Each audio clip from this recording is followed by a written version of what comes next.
Well, you're welcome this time. Good morning once again, Nigeria. Welcome to Breakfast Extra. This is a Sunday edition, and it's been quite literally an explosive week. And yes, pun absolutely intended. The kind of week where you hear breaking news and you instinctively duck. Such it was. Now, let's begin in Maiduguri, where multiple explosions rocked the Giwa Army Barracks. But don't worry, it wasn't an attack, at least that's what the army says. According to the official story, it wasn't Boko Haram, IPSWAT, or is it ISWAP, or any of the usual suspects. No, it was a totally different enemy this time. The enemy was from within. Yes, wait for it. It was Mother Nature. Yes, apparently Mother Nature is now apparently waging war on us via extreme heat. Well, at least that's what they tell us. We're told that soaring temperatures led to the detonation of stored ammunitions at the barracks. No jokes, but you have to ask one very interesting question. How is it that our defense infrastructure can't handle the very climate it's sitting in? It's overwhelming. It's the kind of situation that takes you back in memory. Remember that Lagos ammunition depot explosion back in 2002? That very one, hundreds dead, panic across the city. And the same storyline, it was an accident. And then you'd think that would learn. But alas, it's Nigeria. Checks and balances, also maintenance, are still treated like luxury spa services in Nigeria, optional and very expensive. We can't afford it. We've barely even gotten salaries. But the madness doesn't stop there. As we were dodging heat-activated grenades in the north, in Abuja and across the nation, we witnessed the mass exodus from the PDP, our only, what it would seem, opposition party, a party losing members faster than Liverpool FC. Everyone's jumping ship like as if it's the Titanic, and one can't help but wonder if PDP was a prophylactics company. With all the leakages they're experiencing now, we'd be facing a population crisis of biblical proportions. So I guess it's safe to say, thankfully, they're not in the business of latex, or else Nigeria would be 9 months away from a national baby boom with no diapers in sight. Now let's take it down a notch. Let's move over to the state of emergency here. The political heat wasn't just in the PDP. There was some thawing in the long-frozen feud between Governor Sim Fubara and his political godfather, Nyesom Wike.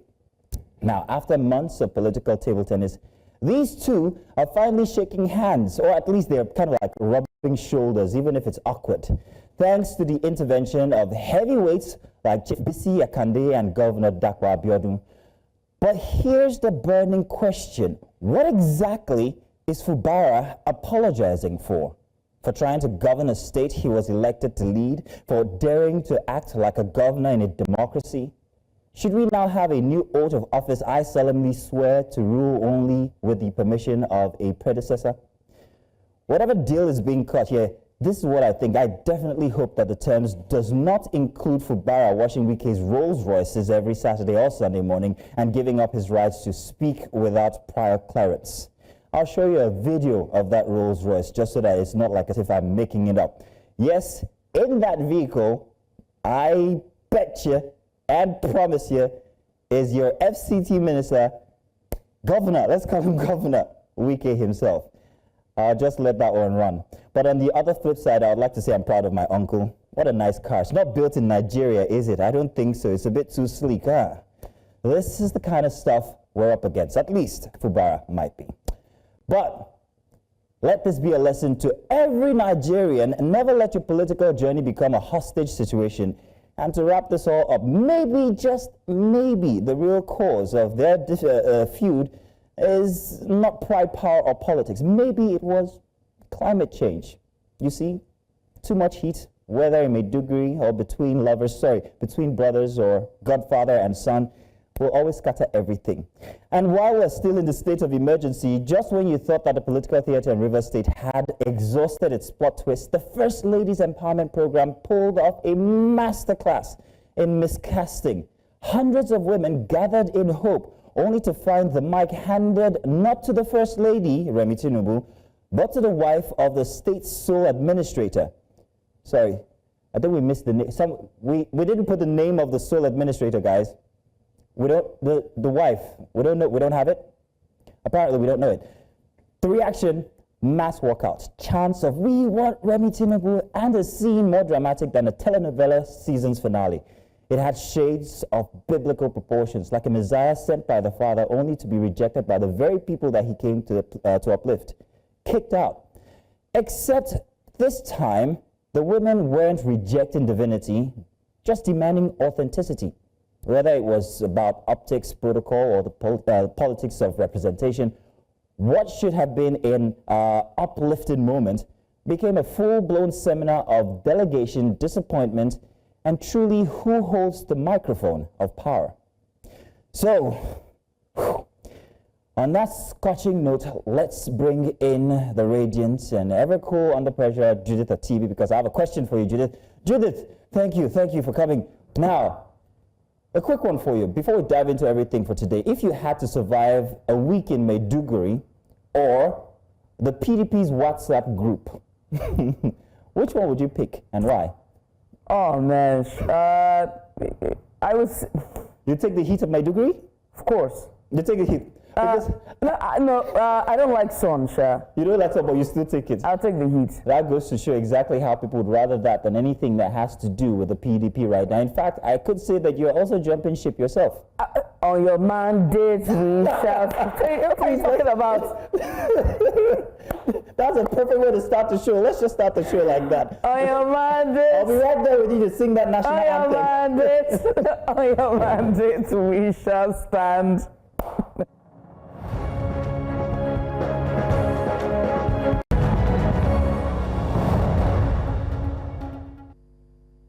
Hello and welcome. You're watching Breakfast Extra. The Sunday edition, as always, is a loaded morning, and we are here to help you unpack it all, one headline at a time. Of course, we begin in Maiduguri, where the Nigerian army has dismissed fears of a terrorist attack following explosions at the Giwa Barracks. Now, according to officials, the blasts were caused by extreme heat igniting stored ammunition, not an act of insurgency. Now, our correspondent Umar Kirawa will bring us more details on the issue in subsequent time. We'd also turn to the controversial CBEX investment platform, which has resumed operations despite a 1.2 trillion naira probe by the EFCC and a ban from the Securities and Exchange Commission.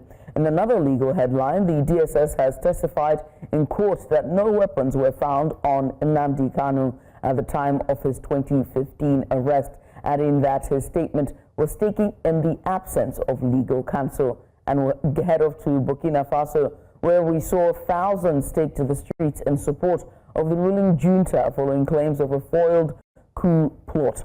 Now, what are the implications for democracy and stability in the Sahel? We seek to answer that question in Focus Africa. And then finally, for our extra special that we'll be serving you for this Sunday, we'll meet the daring Nigerian woman who is taking on the solo on two wheels, biking her way from Lagos to Cape Town and changing narratives along the way. So as always, I will say, get ready, just sitting, grab your pap and akara. I would say sandwich or omelette and bread. But the economy. Akara and pap, always, it holds you down every time. Sandwich?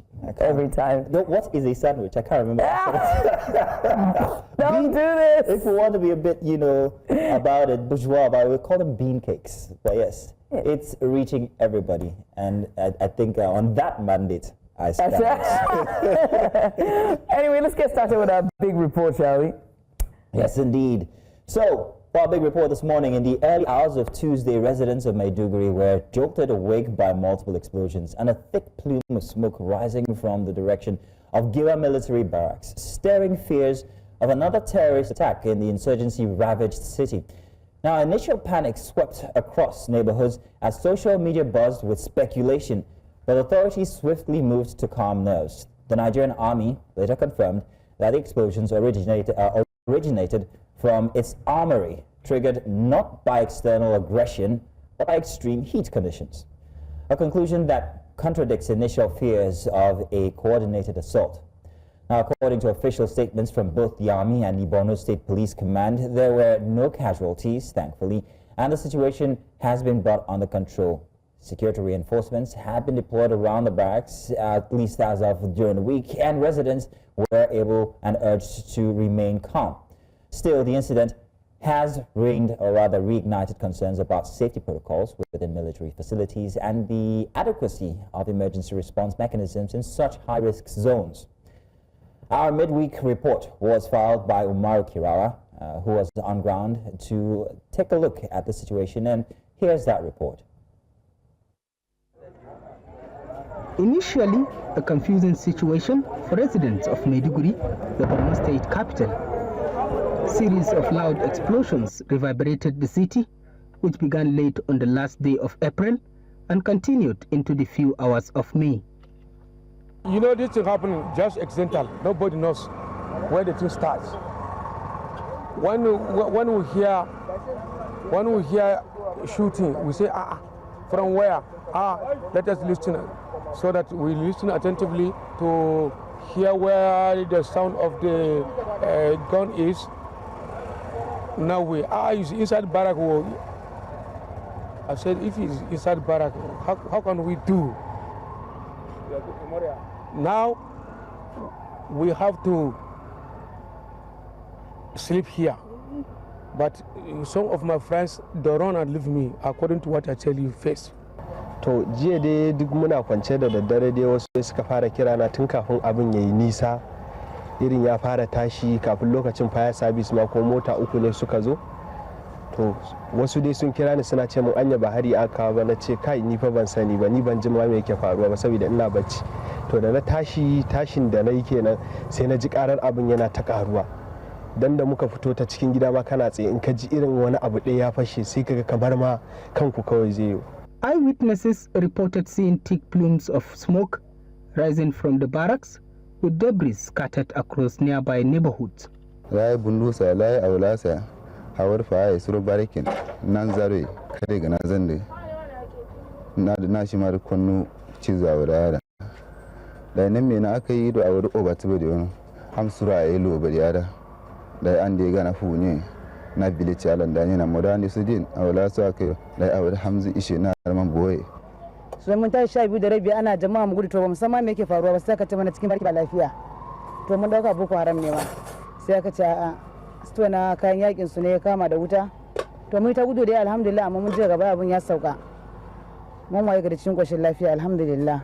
The explosion, according to statement issued by the acting deputy director, Army Public Relations Headquarters Theater Command, was due to the current high temperatures in Maiduguri, which led to the explosion of some munitions. The situation has, however, been brought under control with the combined efforts of the federal and Borno State fire services and other fire trucks from security agencies. The situation is calm, but authorities advise residents to always verify information before sharing it with others, so as to avoid causing panic and tension in the society. From the Giwa Barracks area in Maiduguri for News Central, Umaru Kirawa. Now, while the army and police have maintained that the explosions were non-hostile in nature, the event has exposed the fragile intersection between public safety, military preparedness, and civil confidence and security communications, with Maiduguri residents still recovering from years of insurgency trauma. Events like this, even when accidental, carry deep psychological weight. So to help us unpack this, we're joined by Bulama Abisu. He's the executive director of the Network of Civil Society Organizations. Also joining us is our correspondent who brought in that report, who filed in that report, and that's Umaru Kirawa. Gentlemen, thank you both for joining us. We appreciate you for coming on. Unfortunately, we do not have Umaru at this time. Good morning, sir. Let me start by just talking about the military's language after that explosion. How would you assess the military's handling of communication following the explosion? Was the information timely and transparent enough, given all that's happened in Maiduguri in the last decade? Thank you very much. There was very much an attempt by the military to actually bring civilians into their activities. Very recently, we had a military-civilian talk, and discussions were all participating, and that level is very commendable. But for what happened last 3 days, something which shocked the whole state capital, and everybody is traumatized, which shows how fragile all of us are. Particularly, we thought we are stable, but this actually exposes our trauma again in that regard. For the military, they promptly responded, definitely, with some news. Thank God for some of the medias, particularly the News Central that were around, who carried it out to show people that these things are not attacked, but an explosion due to intense heat, which quickly calmed down many who actually were able to heard the news immediately. But those who are very much close, in those things, you don't even have time to look at this thing. You are only running for your safety. So many people actually run, and they were traumatized, and they were very much displaced before maybe after about an hour, 2 or 3 hours before they got to know the real issue and then calm down in that respect. I'm being told we have Umaru Kirawa with us. Umaru, you're welcome. Thank you for joining. Now, Umaru, I remember 2002. I was here in Lagos when we had the instance here with the explosions, I think, in Ikeja. That led to many deaths in places like Okeafa, even when these places were far spread apart. Now, I'm wondering what it was like in Maiduguri when these explosions were happening. If you could give us detailed accounts, a detailed experience of what it might have been like for residents of Maiduguri. Well, it was a very serious situation, taking into consideration the years of insurgency and, of course, threat to life and, of course, safety. Borno went through a very difficult time, and coupled with the insurgency, the resurgence of the attacks, in which even the state governor, who is the chief security officer of the state, has made pronouncement during the visit of the security chiefs and even ministers.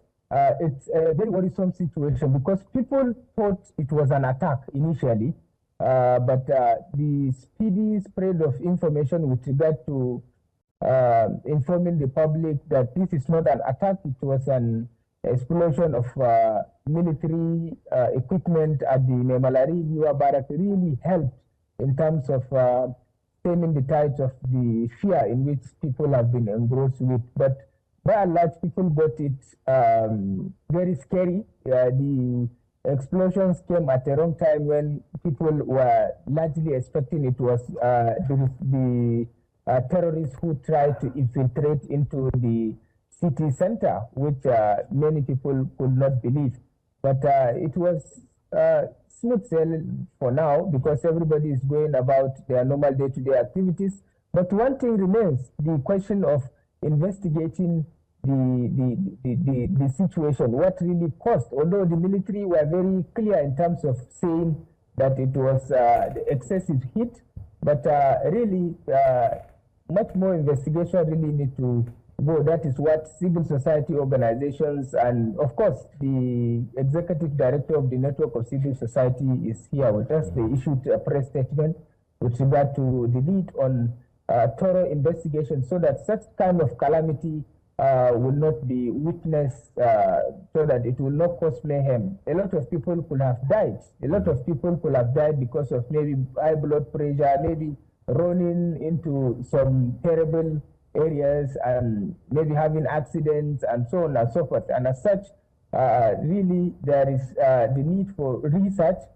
Even the call on the relocation of the military barrack has been a major cause of discussion, even on the social media, on Facebook, on X, and so many other platforms in which people are saying that there is the need to relocate this military barrack from the residential areas, even if there are equipment that will maintain the temperature. Keeping equipment like this of this magnitude is inimical to peace, is inimical to progress, and it will cause mayhem and tension anytime maybe somebody would just create a problem with one shot of the location. Umaru, interesting. You've touched on so many things. Use of social media as a means of getting the information. So I'm going to come back and ask that. But critically, the question on my mind is the heat that is being blamed or that is being held responsible for the ammunitions going off. How hot is it in Maiduguri? Is it the hottest it's ever been in Maiduguri? Well, the weather is very hot in Maiduguri, but when people battle with even using their technology, some phones overheat, some laptops overheat, and so on and so forth. But be that as it may, the issue of explosive exploding, I mean, maybe the heat was too much and then it's, there is no way to, I don't know. I think proper research really needs to be done to look into this situation. But really, realistically, the heat in Maiduguri is something else. People are going through very difficult time because of the weather, and it's unconnected to the issue of climate change and so on and so forth, which many don't really believe, but it's really true. Right. Let me just quickly come in here and say that I know that I think it was, I don't know if it was last month or the month prior, but there was a circular about a heat wave by minutes. And I think Borno was one of the states that they flagged as a heat wave, and they asked residents to do cover themselves. And which now takes me to my next question, right? About storage of artillery or ammunition such as these in cantonments. This was the same thing that happened in 2022, or rather in 2002. And by then, you would think that the military must have learned when it comes to safety practices, especially on ammunitions like this. And so it begs to ask the question about, maintenance checks. Are they maintenance checks? Are they facility checks? And the lifespan of this artillery and ammunitions that are being stored, Mr. Baluma, if you will. Yes, I think you are right, actually. In Nigeria, we need to actually, two things are key for us. One is for us, anything happens, we look at it, and if it passes, we think it will not going to happen again. So we actually don't learn any lesson from our past. Secondly, maintenance is also another issue that actually bedeviling our country. You can see things that were produced or done in so many years due to negligence, due to lack of maintenance, it becomes a sore to the country. We have seen that in the refineries, in many things, Ajakuta and what have you.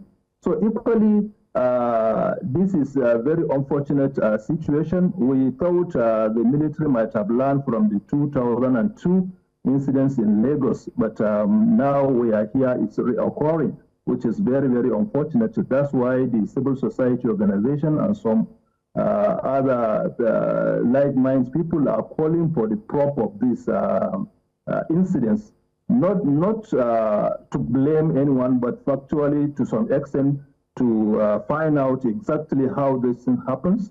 Is there anybody at that point making shift of these things? Something, even if there are heat for something, if you keep it in where it is, when the heat goes down, the whole thing will come down. So what happened? Is there any movement of these armories before it started? Where were they kept? Was it too intense? Does this equipment require any cooling system in that regard? And also the issue of expiry is also another issue. Are they expired? All these things are something that we are actually asking for them to look into. Then the issue of the residency, where this barrack is also another thing. Though all over around the world, barracks were actually situated outskirts, but the town or the city grows and makes it. But it is not going to be out of point if it was going to pose a threat to the generality of the people to relocate it or relocate some of the explosives and very important armories outside the residential areas. Thank God there were a few spaces around which actually didn't cause any damage to lives in that regard. But however, if the explosions went beyond that circumference that they are in, a lot of issues might have come up. So our calling for probe, as you rightly said, to find out exactly what happened. Are these things expired? Where were they kept? Is there any movement at the point of that explosion? All these things are things that are going to guide people so that it can be used in to maintain other barracks that were there to see how they can be, because definitely armories must be there around that area, not only the northeast, along even northwest. We share the same type of climate in that regard, and the climate change itself does not exclude any place. So it's very important for an investigation to find out exactly what happened in that regard. And if there's one thing we know about the military is that they're very tight-lipped or walled off. They like to handle things internally. And so we don't even know to assess how much damage this artillery or this weapons have exploded. We don't know what they are, what kind of models they were, how long they've been stored there, and the amount of damage that was caused, right? And so if there was a probe or some sort of transparency, what would that look like, Mr. Abiso? Yes, when I started, I said there were actually civil and military relation officers on ground, which we are currently engaging to know exactly what happened on ground. And the civil society will keep on asking for accountability on these issues, so that these things should be accountable to the people of the country all. It's no longer anything that will going to do anybody any good for us to be hiding issues when it happens because we say it's a security. Definitely there are security tips and what have you, but to know the level of damage so that one can be able to propose solutions, the government should be able to take. There are a lot of people that can come in and in preparing solutions, but the people should know exactly what happened and the level of the damage in that respect. So I want to urge the military not to cover up such a thing. They should come out with it so that people can be able to give advices. Professionals can come in, not necessarily as military, but even civilians. There are professionals that can be able to come in and give their own suggestions on that. So I want to urge the military to open up the information on that so that people can also bring their suggestions and then maybe to avert future occurrence in that regard. Now, Kirawa, let's take a look at the trust level of the residents of Maiduguri. It's been 10 years of insecurity in these areas. Now then you have this explosion. What has the explosion caused for the people? I'm talking about how much they trust the authorities and maybe even the peace-building efforts that are on ground currently. Is it building? Is it destroying? What are people saying? Well, largely the trust between the military and of course the civilians is still there. It's a very symbiotic relationship that one cannot do without the other. The military provides security, safety to the citizens based on intelligence information that the citizens provide to the military. And as such, the relationship, whenever that kind of relationship derails, then there will be a problem. But looking at what is really happening in Maiduguri with regard to the explosion and of course the issue of trust, there is no any issue of trust because the information managers of the military were really able to contain the situation by issuing statements instantly to inform the people that this is really what is happening, that people should not be scared, people should not think that it is an attack. It was an unfortunate explosion of explosive devices at the barracks. That really helped in maintaining law and order, maintaining the peace that people are enjoying. Though a lot of people have gone through a very difficult time, and one of the residents that I interviewed in the earlier package, in the earlier news report we played, was saying that he could not run because he is having a problem with his knee and he had to asked his wife to stay with him. They had nowhere to go, and so on and so on. So, by and large, the issue of trust is still there.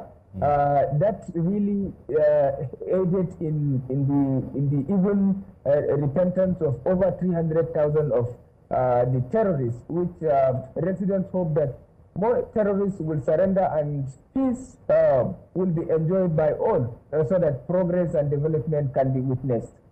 Mr. Abiso, now this is history repeating itself. We saw this 23 years ago, and now here we are again.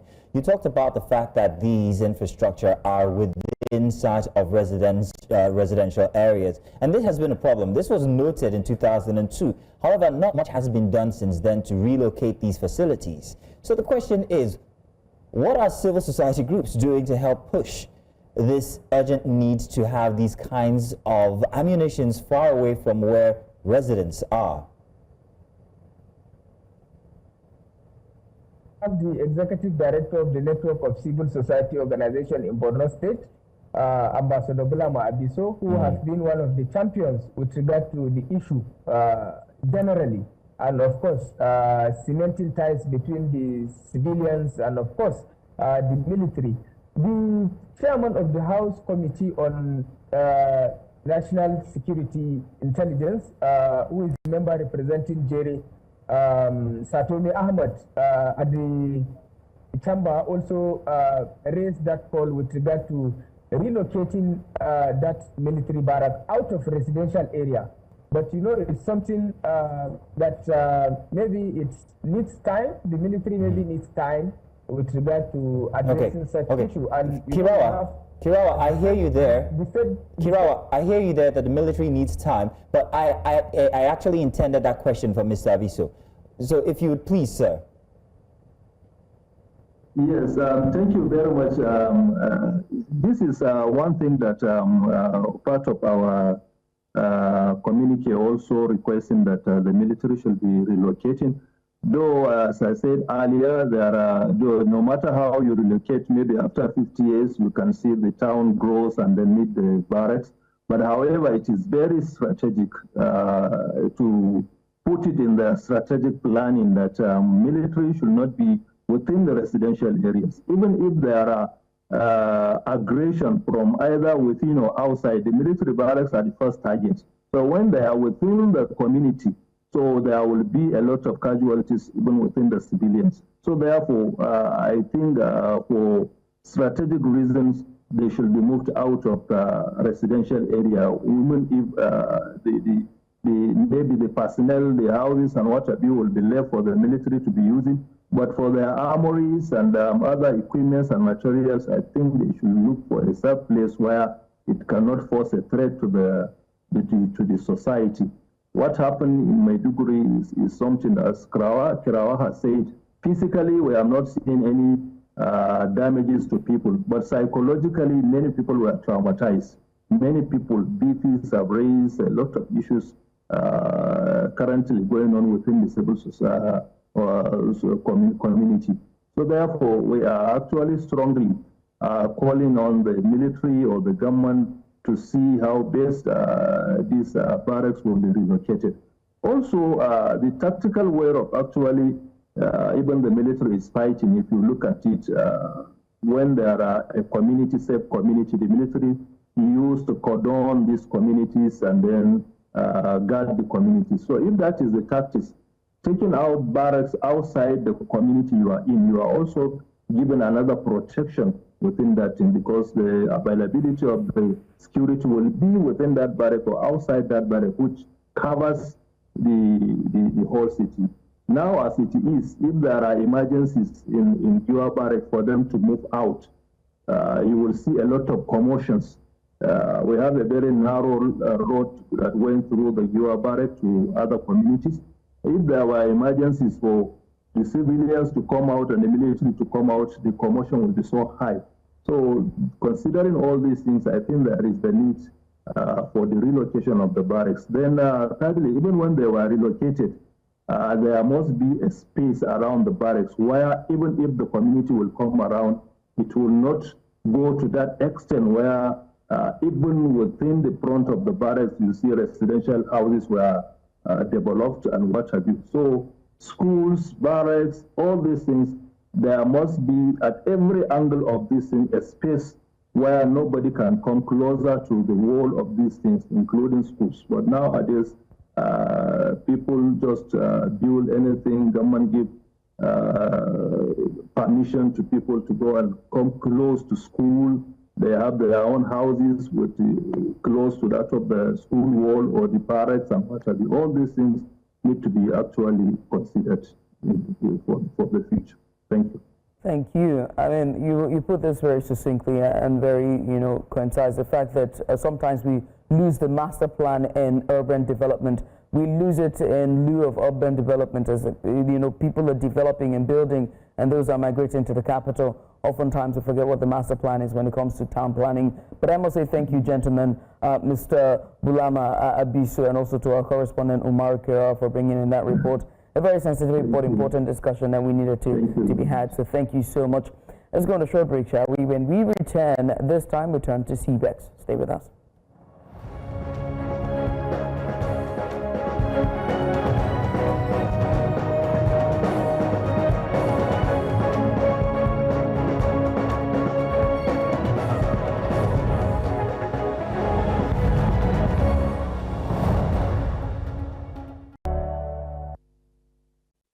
Welcome back.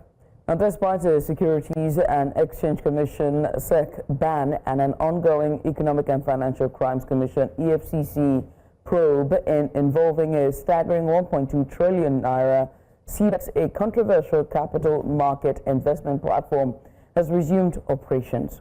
In a surprising twist, CBEX issued fresh guidelines on cash withdrawals for its users, offering options of 50%, 70%, or 100% withdrawal for both an active and defunct accounts. Now, this announcement comes amid regulatory uncertainty and widespread skepticism from the investing public, especially after the SEC declared CBEX illegal and unregulated in Nigeria's capital market. CBEX had attracted over 80,000 Nigerian investors, but it was flagged by regulators for operating without a license and promising unrealistic returns. Now, despite the SEC's clear stance and the EFCC's ongoing investigation into alleged fraudulent activities, CBEX insisted it is restructuring to meet member needs, pushing ahead with a rollout of account verification and withdrawal processing. Now, investors have been advised to proceed with caution, and financial analysts warn of the risk of further losses without regulatory protection or accountability guaranteed. So with the lines between fintech innovation and regulatory overreach growing thinner, questions abound on why CBEX remains operational, what these means for investor protection, and what the response from financial authorities really signifies. So joining us for a closer look is Justice Ejana, political analyst. He's in here with us. Justice, you're welcome. Thank you very much for joining. Pleasure to join you. Yes, indeed. Pleasure to have you, and good morning. What was that, Judy? 80,000 Nigerians. 80,000. Now, they've gone out of business, or in quote, people say run away, but now they're back. Even with all the sanctions, they are still asking people to invest a little bit more to get out all of your money. How does that make any sense, Justice? Okay, I don't think it makes any sense. One of the ways that they could have been able to get away with blue murder, as I see it, is the fact that they are extraterritorial. They are not exactly fully based in Nigeria. We cannot pinpoint that, okay, this is where they are running in Nigeria. And in our bills on the average Nigerian, whether amongst the 80,000 or more people who may want to exercise optimism as to their coming back, to know that these people are criminals, they are scammers, they are thieves, and under no condition should they be swayed by whatever promises that they are making. That's the thing. Those are advised. They're being advised to proceed with caution. You're being advised, which means you could go ahead. So what does the law protect? What does the law protect the individual who might be gullible enough to reinvest again? Yeah, of course, it's impossible for us to eradicate no country has all its citizens as wise or diligent. We must always have it's a mix. all fingers are not equal. So we must always have people who are weak amongst us. That's where the regulatory bodies and authorities come into play to ensure that even the weaklings amongst us are not over-exploited. So I feel that no matter how extraterritorial they are, there should still be one way that they can regulate maybe the activities of Nigerians that are trying to get into it. If even they cannot use only the instrumentality of Nigerian authorities to regulate, they can also appeal to people in maybe the countries where they are operating from, or the Interpol. Interpol is still there to search for all these people, fish them out all across the world and ensure that they are made to face the music, because you cannot be in one place, in one neck of the wood in the world and be wreaking serious havoc in another part of the world unchecked. Right. I mean, now that they're back on, do you think there's any legal loopholes that they're exploiting in spite of the ban? Okay, I feel that there's little that we can do when it comes to local regulation with respect to these people, because they deliberately designed their operation to be such that the dealing with them is going to be in USD, everything is internet. And I feel that, yeah, maybe we are going after our internet ISPs, our internet sites like that or apps like that do not work with Nigeria. So we can regulate through that.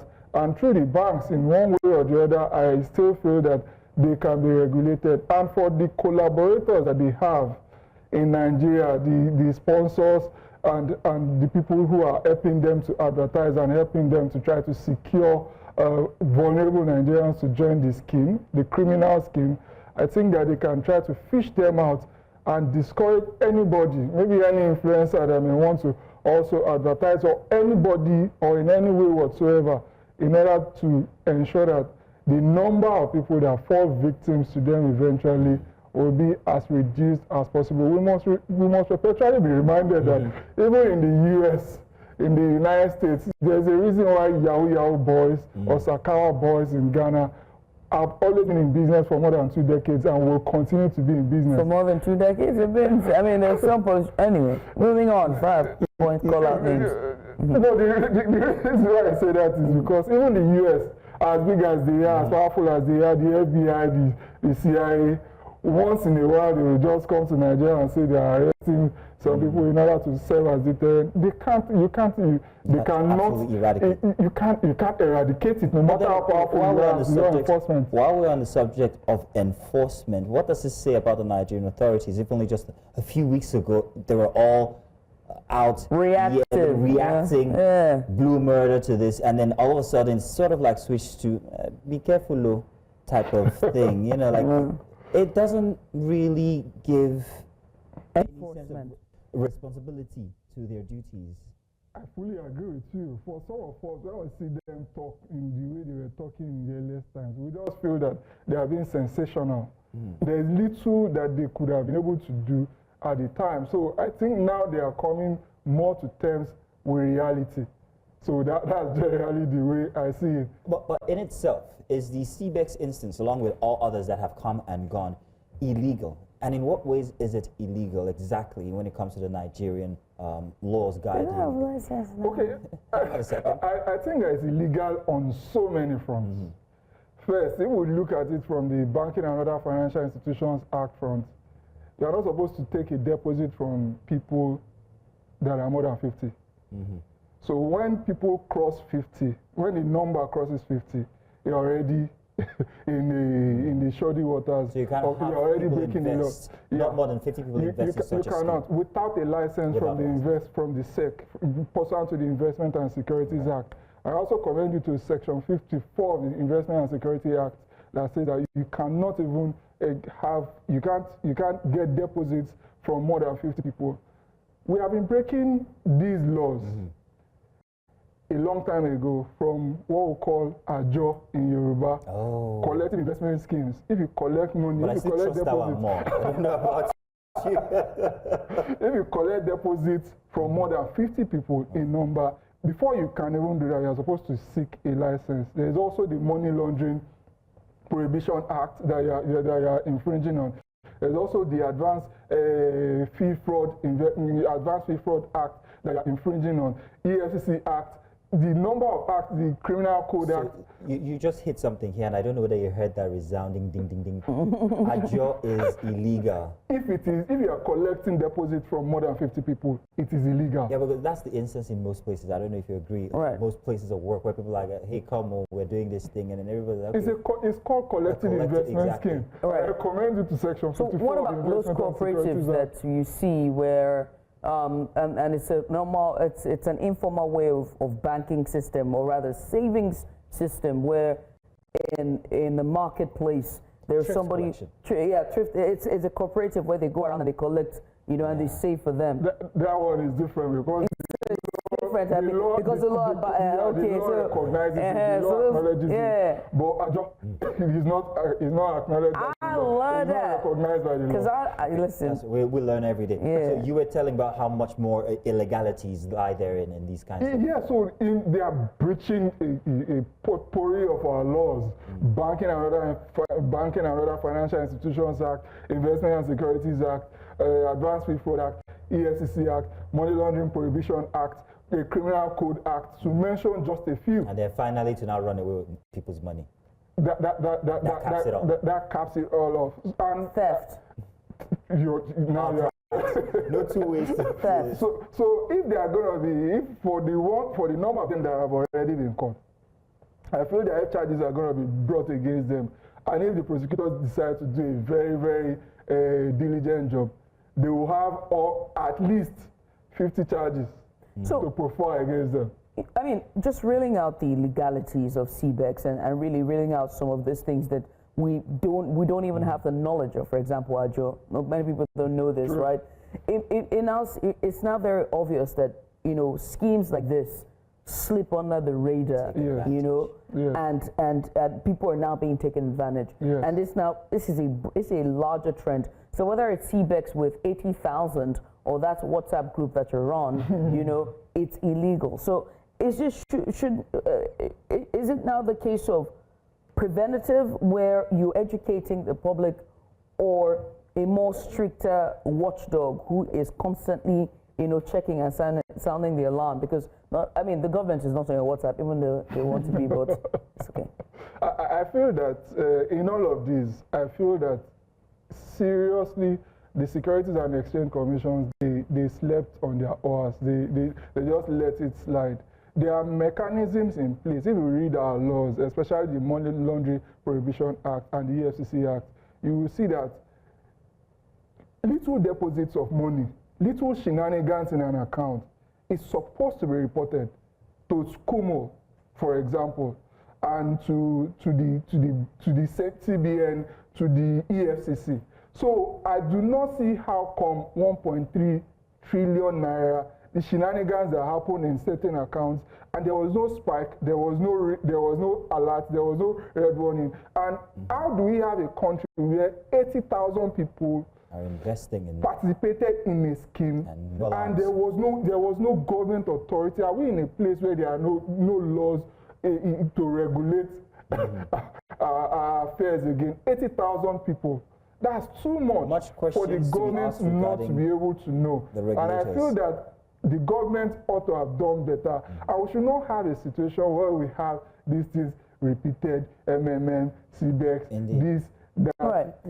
Okay. Wait, I wanted to ask you, right, a repeated trend, is it, I mean, we've asked this question so many times, but at the top of it, is it greed, or is it just the lack of education? Because you're saying that they sleep on their laurels, but is it greed, lack of education, or just all around Nigerians just want to make money? Or the economy. Or the economy, you know? I will not see it from the, I've heard other people talk on it.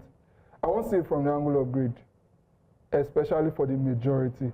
I will see it from the angle of pure financial illiteracy and the economy. Because schemes like this happen much more in underdeveloped countries or in third world countries like ours.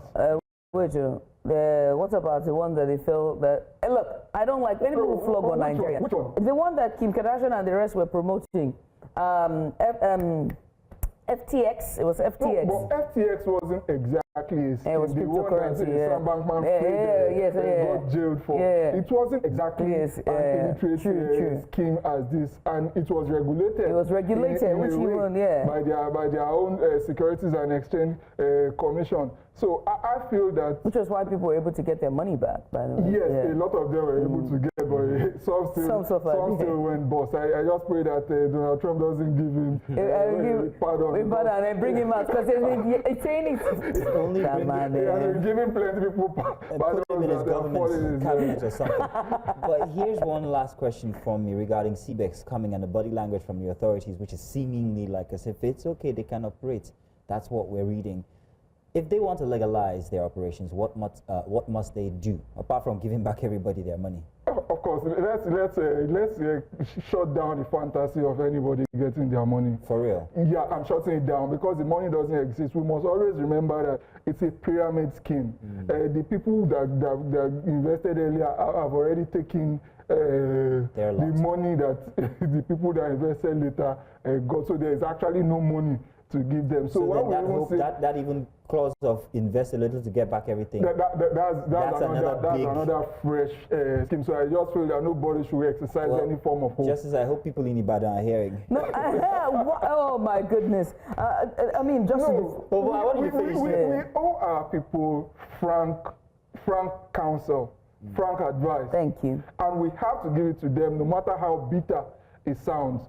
Nobody should make the mistake of trying to put in a coin in order to try to see if they will get their jackpot back. That money is good, is toast, is as good as totally gone. So nobody should even toy with the idea of any level of optimism of getting it back. And if by any chance one or two people are able to get it back, we must always remember that these people, the way they organize their scheme is by testimonies. Exactly. It runs by testimonies. Right. And because we're pressed for time and they're in our ears telling us to wrap up, right? But I do have to say this, and I think it's very important that we sound the alarm. I remember back in the 90s, I would always say it, whoever, and again, I realized then that it was, I don't know if it was UNICEF or which of the CSOs at the time or the NGOs, international NGOs, but they spent a lot of money in public sensitization. And we saw that it destigmatized AIDS and HIV, it destigmatized immunization, and it did a lot to help with our healthcare system. The SEC and whatever regulatory bodies have enough money to educate Nigerians. They have enough money to run ads in all major languages and Pidgin English, as well as English language or Igbo English, and run it on both media, print, radio, television, and new media, which is social media. Absolutely. And they refuse to do that. But before I let you go, let's talk about meaningful investor laws. Can they constitute meaningful investor laws where they can protect investors, investor protection? Because you're saying these people are never getting their money back. 80,000 people, I would never forget that video of that woman sitting at that gate, wailing, crying. I mean, I'm getting goosebumps, so I'm just going to leave it. I'm not drinking tea. I'm sorry. Hey, it's painful. People's money are gone. Real quick. Yeah, investor protection, please. In 30 seconds, can you round it up? For me, I think that we have, just like one of my ancestors-in-law would say, that we have fantastic laws on our books. It's just implementation. Investors are seriously protected in our laws, on the pages of our laws.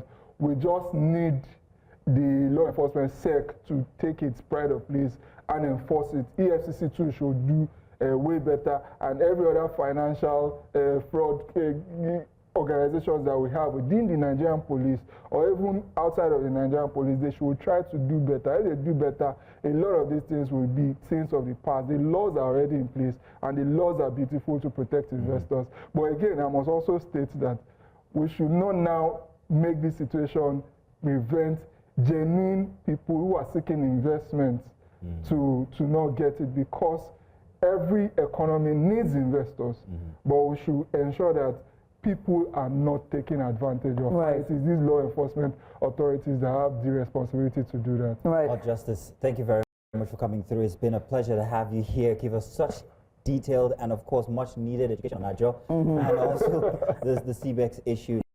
it's definite that we need more education, and of course the authorities also need to push out more of these awareness programs so people do not get taken advantage of, especially in such hard times as we find ourselves in Nigeria in this economy.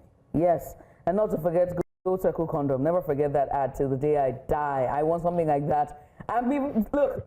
Anyway, just a PSA from our producers here. SEC is now warning Nigerians against, if I can just pull this up, forgive me. It's warning against tofro.com. Again, tofro.com. That's another Ponzi scheme that's on the rise. If you are a member or anyone spoken to you or shared their testimonial with you, please do not invest your money in tofro.com. Let's go on a short break, shall we? When we return, there's plenty more on the other side. Stay with us.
Morning once again and welcome for the headlines. My name is Mazino Appeal. Now let's begin with security issues.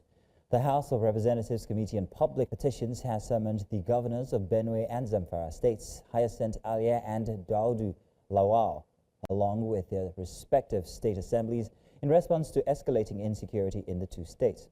The summons followed a petition from civil rights groups, guardians of democracy and rule of law, which called on the House to assume the constitutional responsibility of both state assemblies, citing a failure to address the deteriorating security situations. The parties have been scheduled to appear before the committee on Thursday, May 8, to defend their roles in addressing the crisis. And in the meantime, Benue State has for some time remained in the news for the wrong reasons. A state that can be said to be under siege due to continued attacks on communities allegedly by armed bandits and herders. With several communities sacked, the impact of this lingering farmer-herder crisis is pushing the state to the brink, as several of the predominantly agrarian communities are now dislodged and unable to take advantage of the farming season.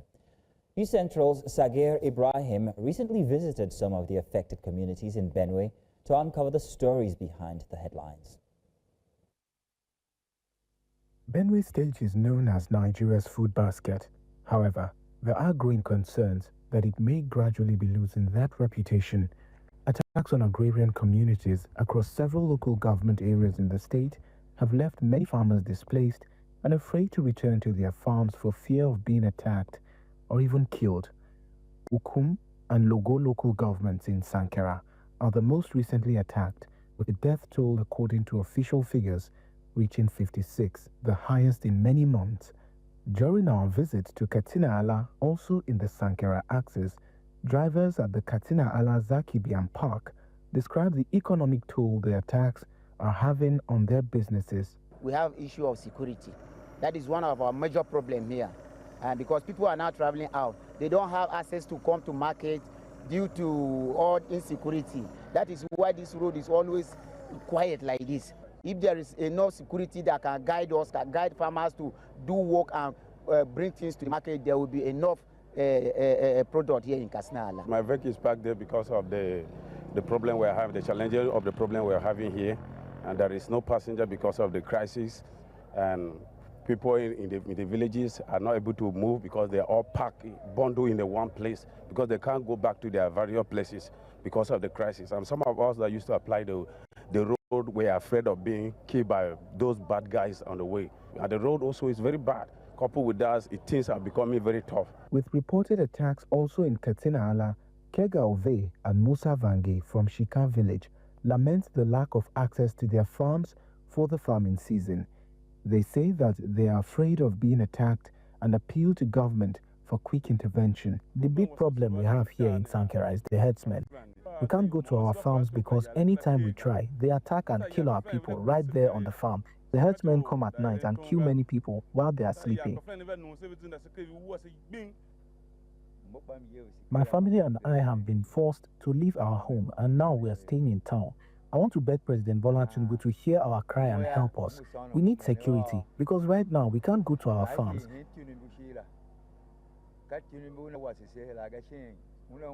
If we try to go back home, the herdsmen will kill us. Sometimes officials come only after many people have already died. What usually happens is security will come during the day, walk around and then leave. At night, after they are gone, the herdsmen return and attack our people again. From Katsina Ala to Kwande and then to Bachon village, located in Jatoka district, many residents have fled their communities following attacks by gunmen. With only a few villagers returning, many say they now tend to their farms only during the day and leave before nightfall for fear of further attacks. We are finding it very difficult even to sleep and even to stay here. It is this week that you can see most of us in this environment, because normally if you come here, they will still begin to shoot and start shooting the guns whenever they see any person. We are afraid of it. We cannot even go close to the river bank, and there is our own matrimonial home that which our great parents live. Now, we are asking the president that they should even narrate it so that even the international communities will help us. But Nigerian government, we think Nigerian government is not doing something better for the community. I'm not even blaming them. I knew they can help us. So I'm pleading that they should help us so that we live friendly.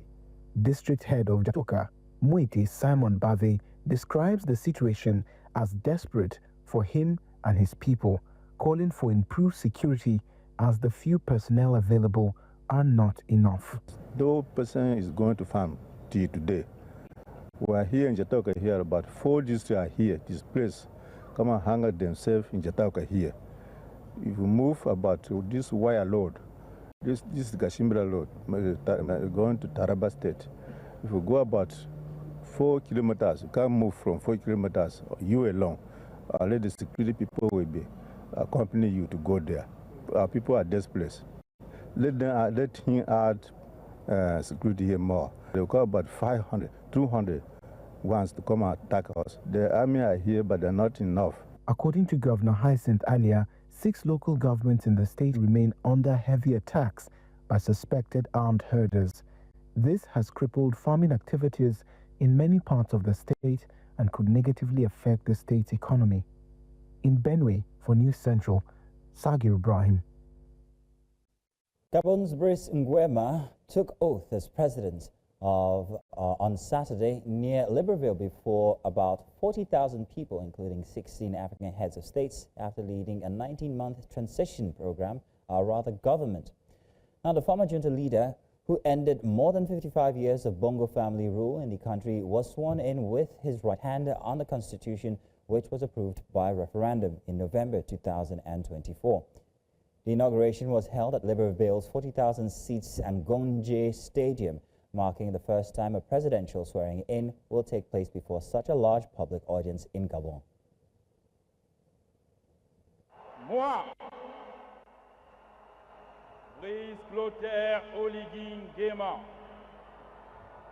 élu président de la République, m'engage devant Dieu, nos ancêtres et le peuple gabonais. And that's all the headlines we can take this hour. Do stay tuned. There's plenty more conversation coming your way inside of Breakfast Extra. We'll be back.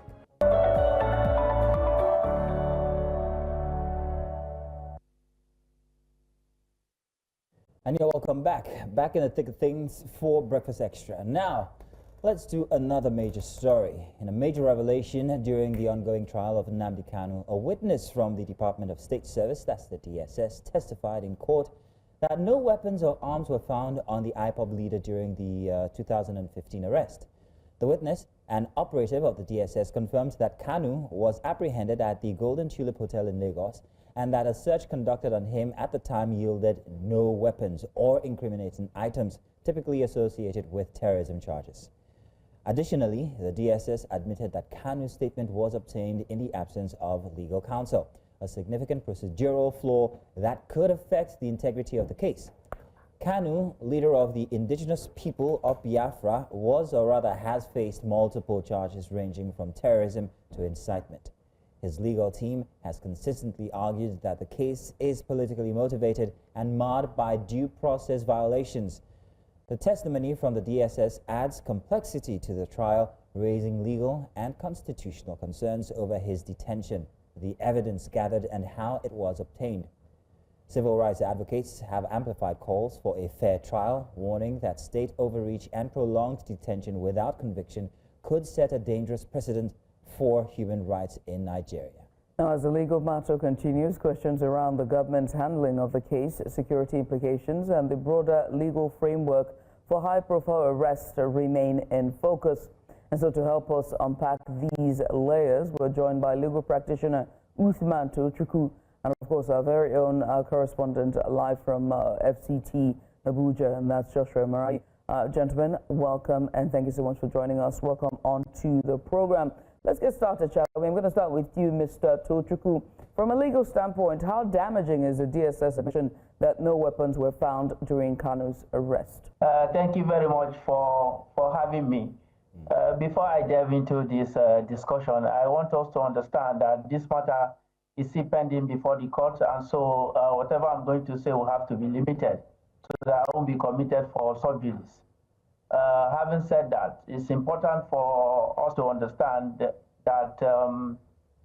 what the witness has said somehow would have assisted in helping their case so that it will weaken the prosecution's case. In any case, I have said several times that the case that surrounding the trial of Nnamdi Kanu is more political than legal. Otherwise, several occasions the court has granted him bail and he's still being held under custody. I do not think that the state are being compliant with the due process of law.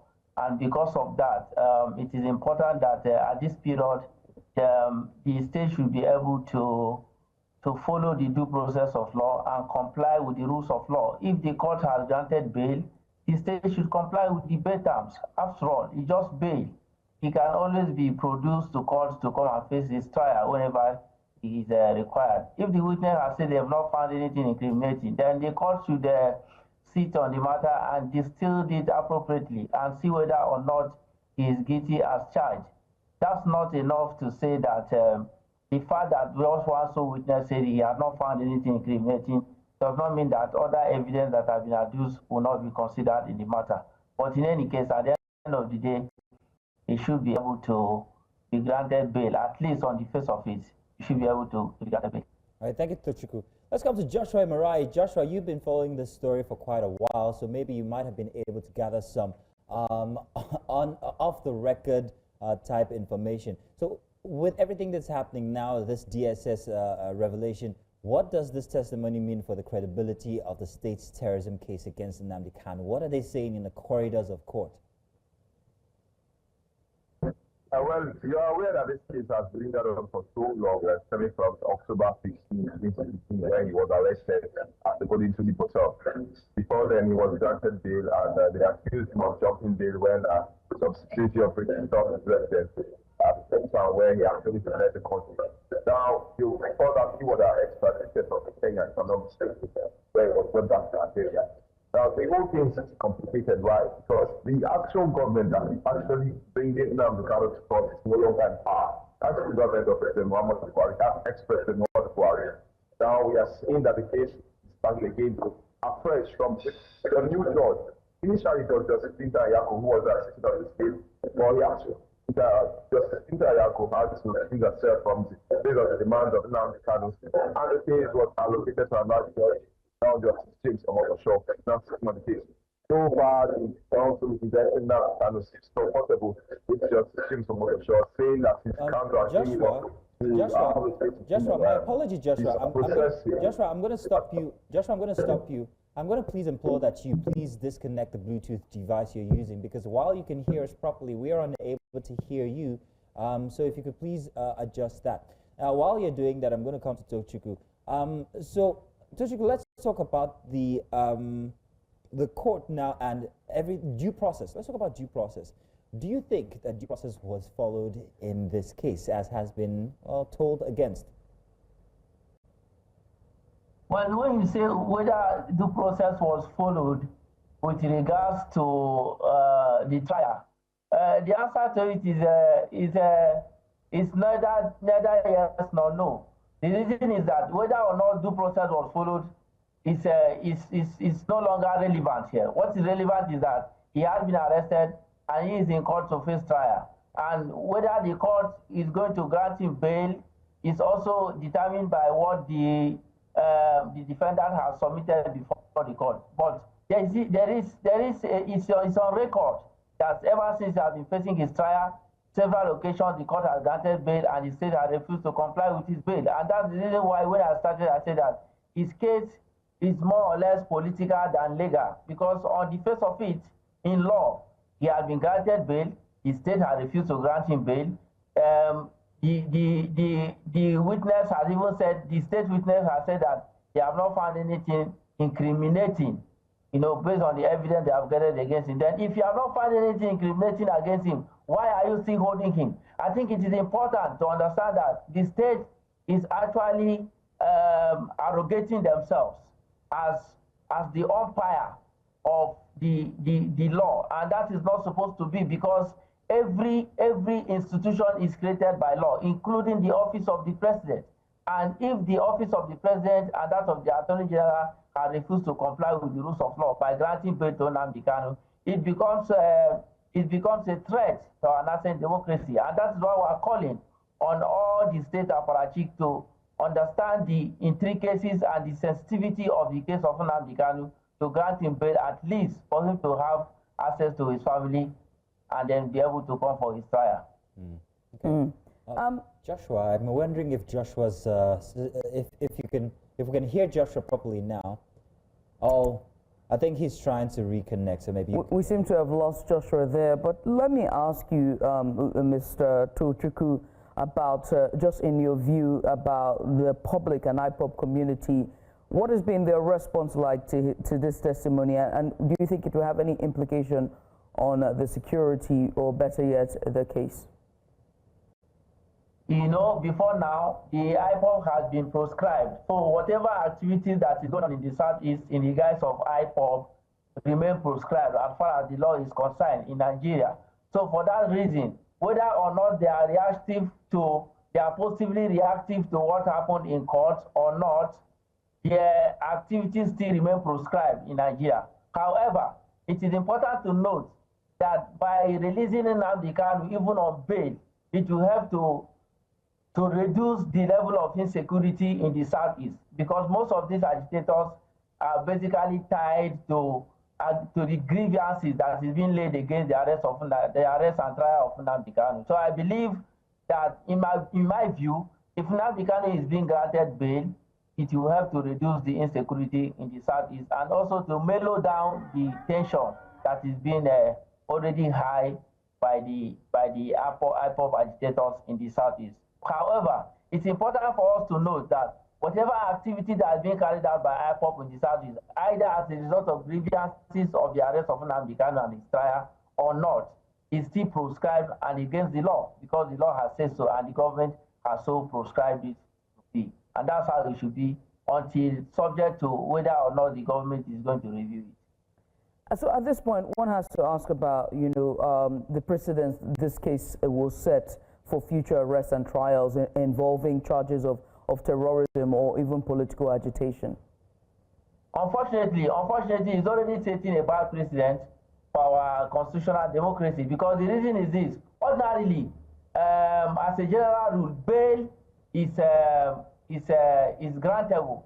Any offense can be granted bail, except with exceptional circumstances such as terrorism, which is what he's facing. But even at terrorism, the court can still have the discretion to grant bail if he finds merit on what he presented before it, for which the court has done that. The court has done that by granting him bail in several occasions, despite the fact that the offense through which he's been alleged of and been tried of is not a bailable offense. But the court, in its magnanimity, has granted him bail in that circumstance. But yet the state has refused to grant him bail. So these are issues that has to face with.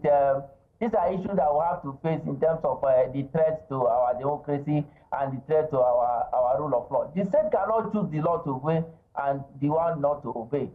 If the court has said grant someone bail, you have to comply with the terms of the bail. And I'm very sure that Nnamdi Kanu with his legal teams are willing to comply with the bail terms and should be granted bail as such. But you see that the state are still holding him. So the precedent is already bad on the face of it, and we pray that it doesn't degenerate to something else that will make people to go against the order of the state. Worst case scenario. Joshua Imarai is back. Joshua, thank you for coming back. I'm hoping that we sorted your audio quality. I was asking earlier what you've been hearing, what you've gathered, what other off-the-record information you've gathered regarding the case and the revelation by the DSS operative. Well, there are echoes around town that the case against Nnamdi Kanu seems to be political, and from presidents and antecedents, they are seeing that it's connected political, because why the case was initially initiated when President Muhammadu Buhari was at power. Now President power. Now, what we are seeing and the echoes we are hearing in court is Nnamdi Kanu is likely to be granted bail within any moment from now, because why?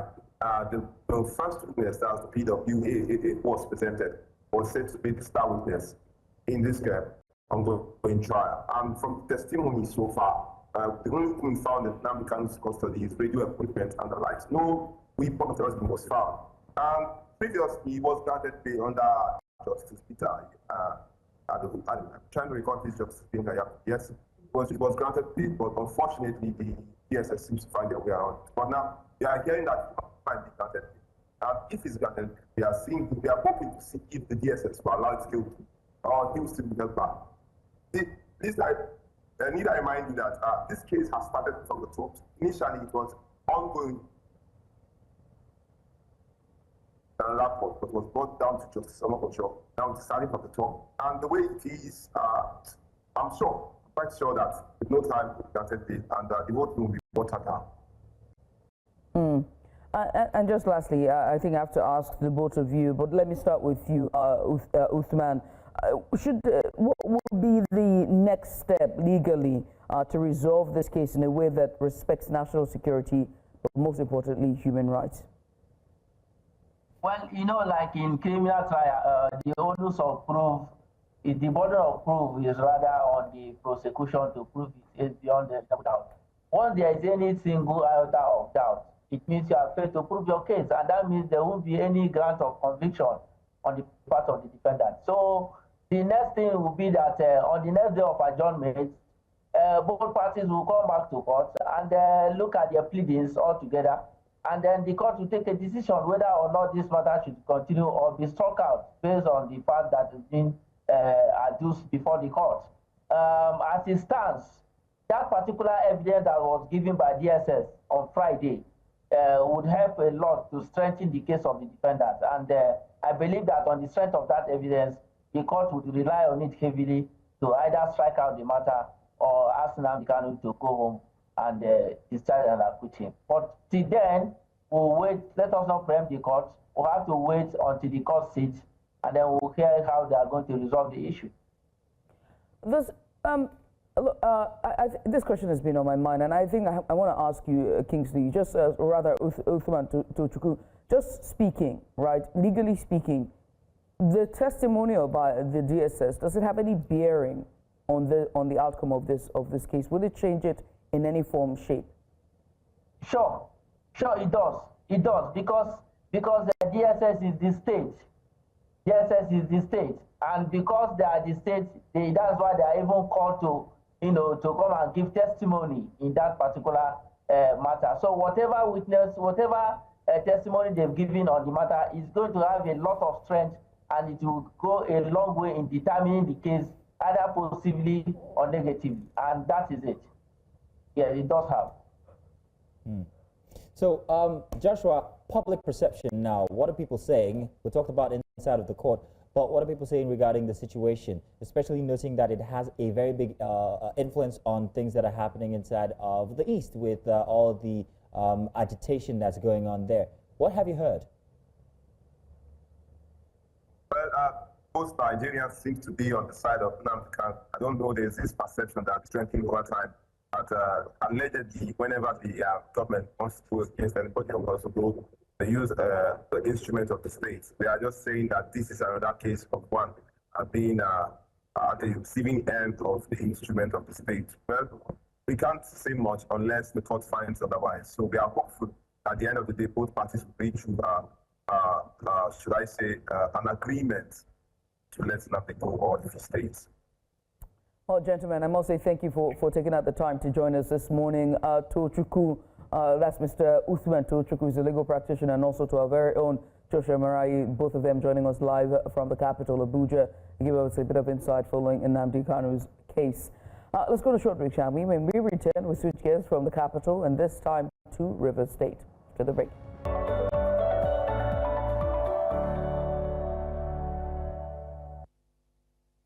Welcome back. We've got another big report here today. It takes us to Port Harcourt, Rivers State, where what was meant to be an empowerment event turned into a political showdown.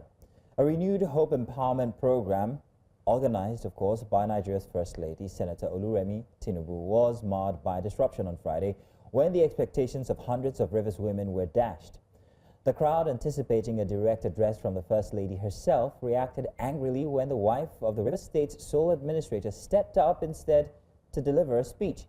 In protest, the women staged a mass walkout chanting, "We want Remi Tinubu," clearly rejecting what they saw as a symbolic substitution.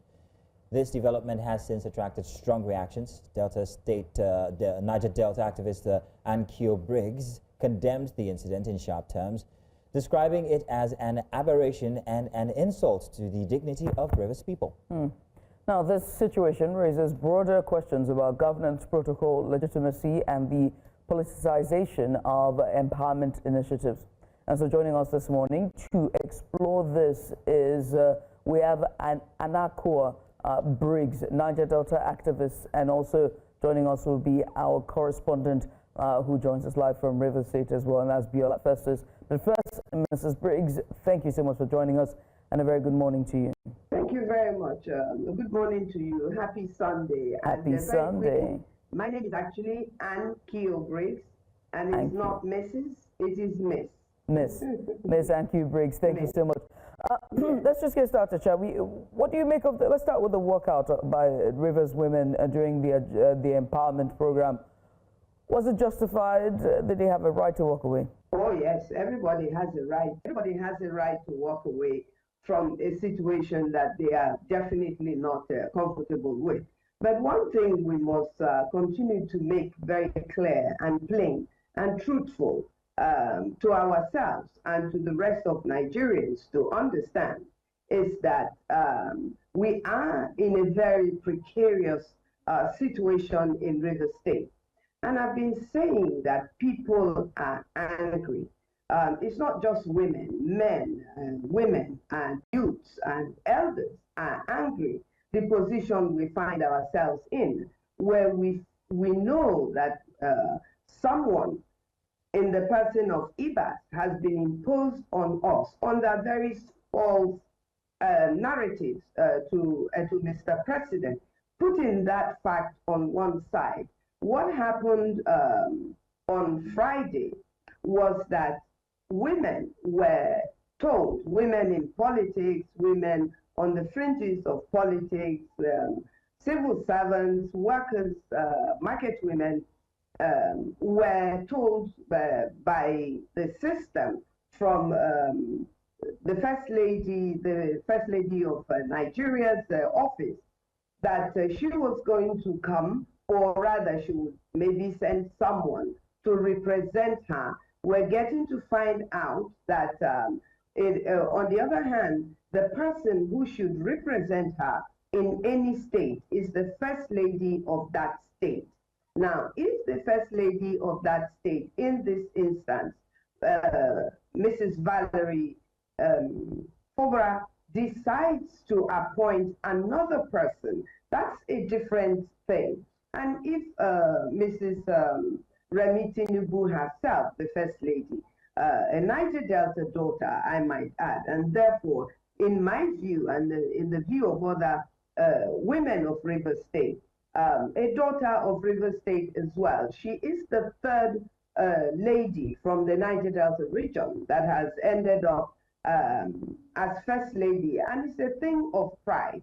Now, having her come into Rivers State to push her empowerment program is something that we have looked forward to and should be done in Rivers State.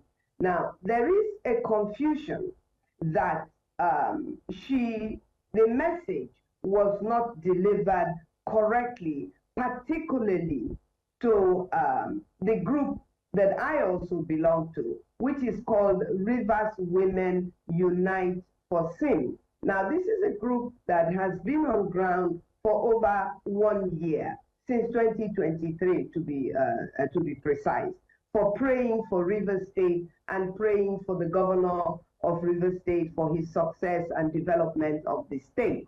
Now, if you notice, these women were wearing a T-shirt with the faces of the First Lady of Nigeria, the First Lady of Rivers State on them, and headscarf on them with the First Lady's name on. Now, you cannot say, and banners, so it is wrong, and again, misinformation, just as the one that led to the declaration of state of emergency in Rivers State, which is to say that these women came into that program solely to disrespect their sister, who is the First Lady of Nigeria. Nothing could be furthest from the truth. She came to empower women. Why would they disrespect her? So now, the argument, in my opinion, is that first,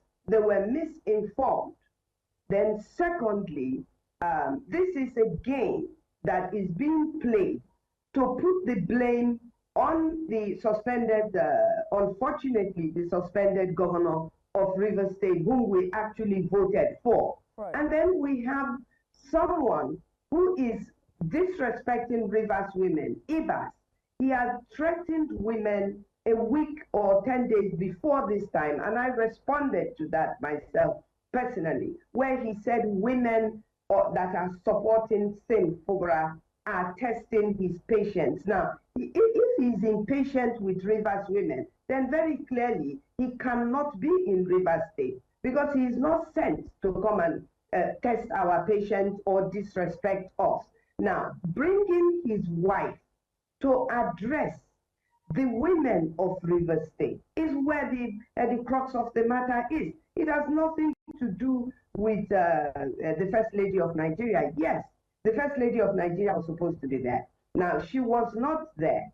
Somebody else whom they refused to accept as having any position, any right, or any reason to address the women of Rivers State was what the problem was. And let's take that issue on. Does Ibas's wife have a right to come into Rivers State as what? She is not the First Lady. Her husband is not the governor of Rivers State. We didn't vote for him. The president imposed him on us by declaring a state of emergency. And we're trying to resolve this problem. So now, compounding it by bringing Ibas's wife to come and talk to Rivers women, whether they are poor or rich, whether they need refrigerator or fishing net, is totally unacceptable, and it is disrespectful to the women of Rivers State, of which I am one. Ms. Briggs, you've described this event as the presence of the boss's wife, the sole administrator's wife, as an insult to the people of Rivers State. But I mean, other critics will say that all of the sole administrator is a representative of the government, or a representative of some sort of rule to the government, and that citizens have to be law-abiding, right, because of the emergency rule that has been installed in the state, and so citizens have to be law-abiding and align with what's the structure of the state. If they're sitting there and the wife of the sole administrator is representing the first lady, critics will say that's really nothing. It could be anybody that's representing the first lady. It could be any person. She might pick anyone. Is this really? What can we separate this person and just keep them as the sole administrator, and just keep them as a representative of the first lady, not as a sole administrator's wife, but the representative of the first lady?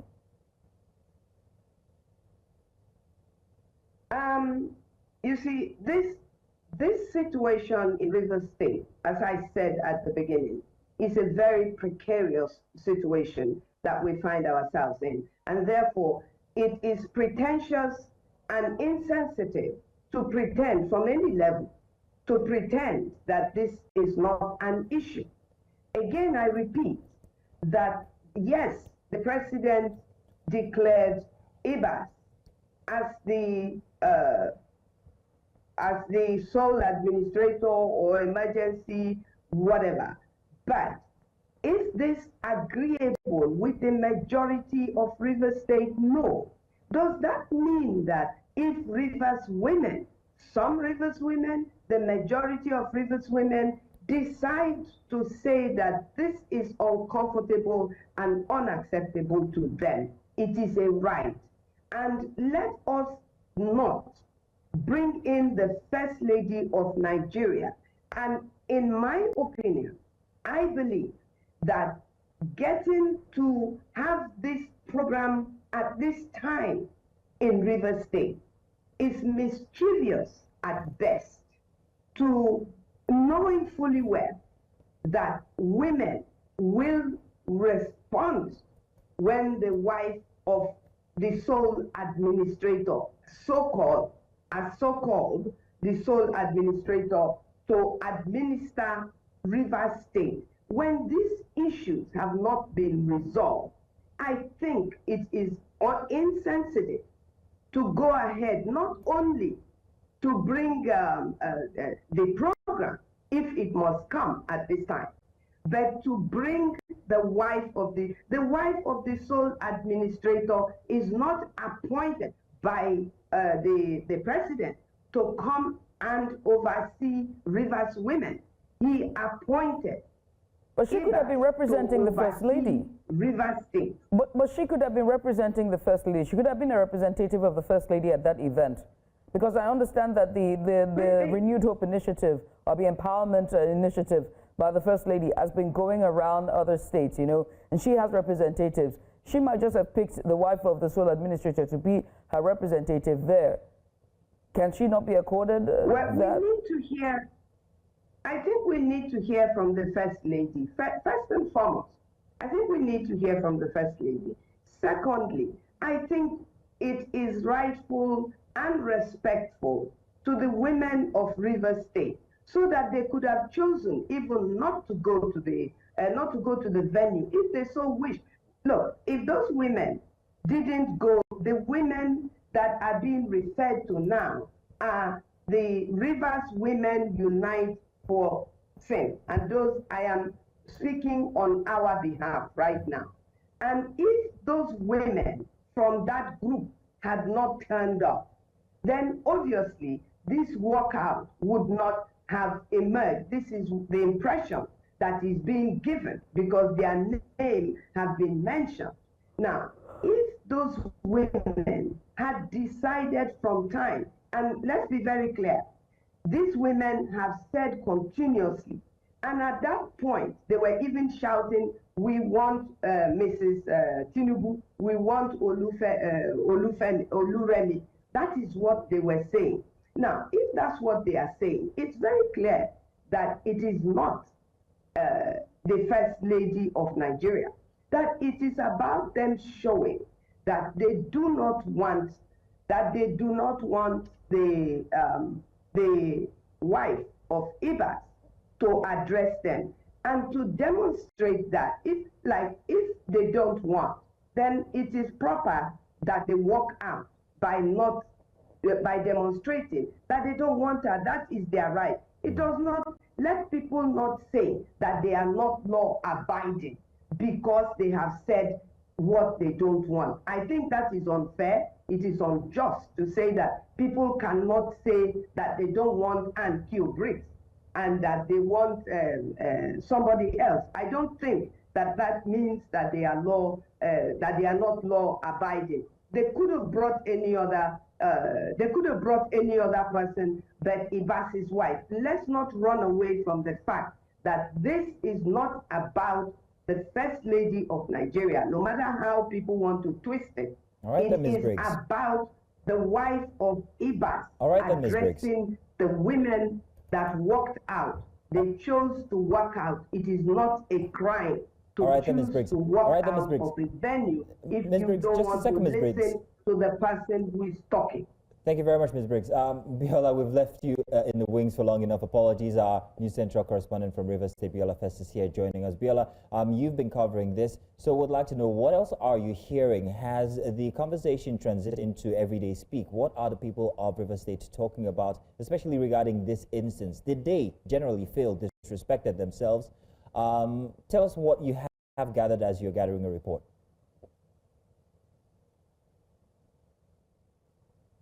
I think we might have lost Biola just there while we were trying to get her own response to it. Hopefully she'll join us back and we'll be able to ask her that. Ms. Briggs, now has this transited from the ladies inside of this group to the outside conversations?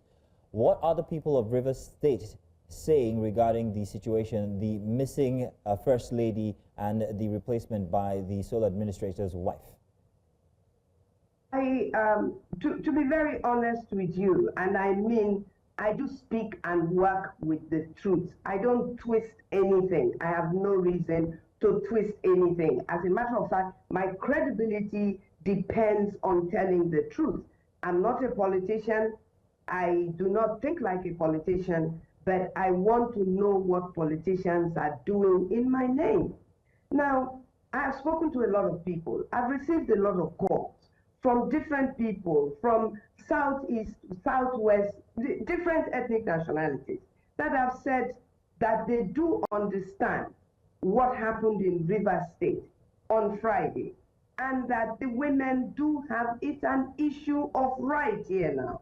It's an issue of right. It's not an issue of constitution. Where in the constitution does it say that if you don't want to listen to Abbas's wife, that you must stay there because that she is, as they claim, there to represent the First Lady? It's not, there is no crime of walking out on someone that you don't want to listen to.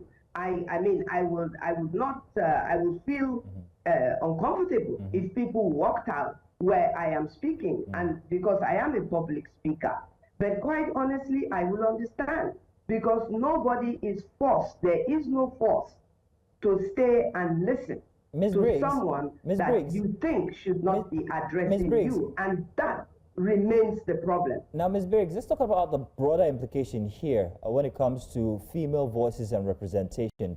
How do you think this is being handled, whether on a federal level or on a state level? Well, again, in the beginning, I said that the First Lady has a right. If she is not going to attend a program, anybody has a right. Sometimes I send people to represent me when I cannot make myself available on any program, which I rarely do. And everybody does that. The president does that. He went to Sir Adebanjo's tribute night. He was not there personally. He was represented. It is good to represent, to send someone to represent you. But you have to be sensitive. It's the issue of not being sensitive. River State right now is in a very very uneasy, if you like, quietness, or a very uneasy peace as people see it. Some people even see it as weakness. It is not weakness. The people of River State, majority of the people of River State, some of us who are disagreeable with what has happened to us, are containing not just ourselves, but other people to make sure that the rule of law is obeyed. And so the issue of representation should be made very clear. Look, if, for instance, I want to attend the program and I am informed that the person who is going to give the address is not the person who is eventually going to be there, I will choose. If I don't want to listen to the other person, I will choose not to go. All right, ma'am. And that is that. No matter how we want to look at it, or color it, or discolor it, the fact remains: these women did not disrespect the First Lady of Nigeria. They wanted her to come. They turned up in their hundreds. They were there. They were wearing her T-shirt. It was at the moment where Ms. Ankie-Briggs, wife was called. Before we run out of time, we have our correspondent back with us. We would like her to give us a take on what she has gathered so far. Your officers, please go ahead. Thank you. So the empowerment initiative for women has been going on in River State for a while now. They've had a series of it. So according to some of the women that walked out, they said they were actually expecting to see the First Lady herself, that is what they were told, that the First Lady was going to be around for the program. Now, if you look at the social media space here in River State, you will see some people having the opinion that this initiative was brought forth at this time to test these people to see how acceptance of the wife of the sole administrator they would be. So there's been many opinions about this. If it's to establish a office for the wife of the sole administrator, which they've of course widely kicked against. Now, there's also been a statement from the office of the Minister of the FCT, which was credited to his media aid. Now, the initiative, the Renewed Hope Initiative, has an office in Port Harcourt in River State here, and the representative of that office, who is also a Rivers daughter, and of course the immediate past local government chairman of Asari Toru local government area, has also come forward to issue a press statement that the walkout on the wife of the sole administrator was not pre-planned, but they were angry because they wanted the wife of the first lady of the Federal Republic of Nigeria to speak to them other than the wife of the sole administrator. So their press statement, I have it here with me. It says the narrative has been that the governor is not open for peace and has been saying he wants peace, but his supporters in this stance means the Women Unite for Sin have also been staging series of protests and have not been open to peace. But in this statement, it clearly states that the governor, Siminala Yefubara, has been in absolute support of this Renewed Hope initiative, that it provides certain support, including logistics, for this initiative, and that against the perception being peddled around social media, especially and of course in some quarters, that the governor is an absolute fan of this Renewed Hope initiative, and of course does not have anything against it.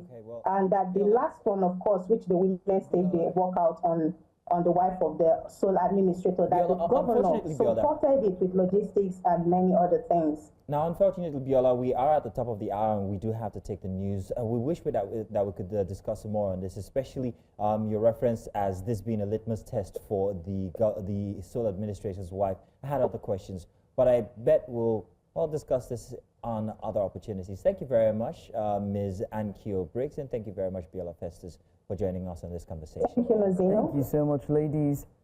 Let's go on a short break, shall we? When we return, we'll bring you the news. Stay with us.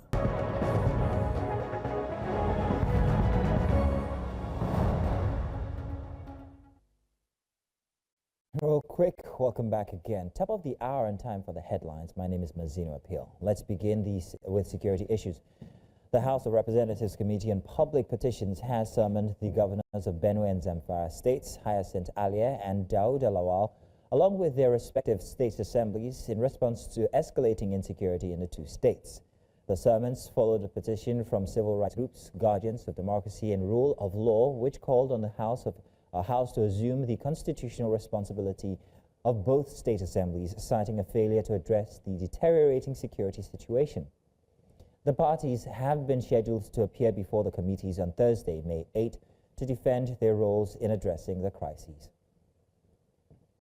And still on security matters, suspected Boko Haram insurgents have reportedly attacked the 27 Task Force Brigade, Banigari in Gugba local government area of the state.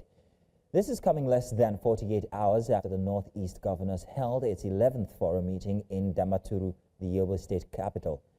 The residents of Bunigari, said that the insurgents who came in the early hours of Saturday targeted the military base. The insurgents had, in the last few weeks, attacked military formations, destroyed cell culvert along Goniri Road, as well as abducted individuals along the Damaturu-Bunigari-Biu Road. The Renewed Hope Empowerment Program, organized by First Lady Remi Tinubu, encountered a significant disruption in Port Harcourt, River State, on Friday. The event erupted into chaos when the wife of the River State sole administrator stepped up to address the women, contrary to their expectations of hearing from the First Lady herself, Remi Tinubu. The attendees staged a walkout chanting, "We want Remi Tinubu," and rejected the substitute speaker, Teresa Ibas. Let us be very clear that the most important thing in life, in any aspect of life, is the truth. The truth must always be spoken. The women that staged a walkout are the people that Ibas had earlier referred to as supporters or some Rivers women who are testing his patience. Rivers Women Unite for SIM is a group of women across all the 23 local government areas since 2023 minimum that have come together every single week, mostly in Adakaboro Park, but every 4 weeks or a bit more, they gather in a larger environment and do praise and worship. Their aim is to pray for peace and equity in Rivers State. In the meantime, Minister of the Federal Capital Territory, Nyesom Wike, has apologized to President Bola Tinubu and First Lady Oluremi Tinubu after women loyal to Rivers Governor Siminalayi Fubara staged a walkout during an empowerment event in Port Harcourt. Wike condemned the incident as a show of shame, calling it an insult to the President and First Lady. The walkout occurred after the women, reportedly replaced on the program list by Wike loyalists, left the venue. Now, in a statement issued from China through his aide, Wike accused Governor Fubara of sponsoring the disruption and acting against peace efforts. He, however, urged Fubara to be honest about his intentions and stop undermining reconciliation attempts. Meanwhile, the Rivers State Office of the Renewed Hope Initiative has dismissed claims from the FCT Minister's Media Office linking Governor Siminalayi Fubara to disruptions at the Renewed Hope Initiative Empowerment Program held in Port Harcourt. Now, the office clarified that Governor Fubara, though on vacation, provided full support for the program, which was organized under the leadership of First Lady Oluremi Tinubu. The event proceeded successfully until a brief disruption during a speech by Mrs. Teresa Ibas, wife of the Rivers State Administrator, whom attendees rejected as First Lady of the state. The Renewed Hope Initiative office described the allegations linking the governor to disruption as false and politically motivated, urging the public to disregard them.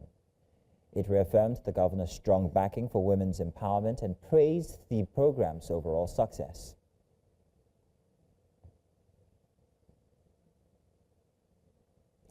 And that's all the headlines we can take for this morning. Do join us again later for subsequent bulletins. Now back to events inside of Breakfast Extra. We'll be right back with more.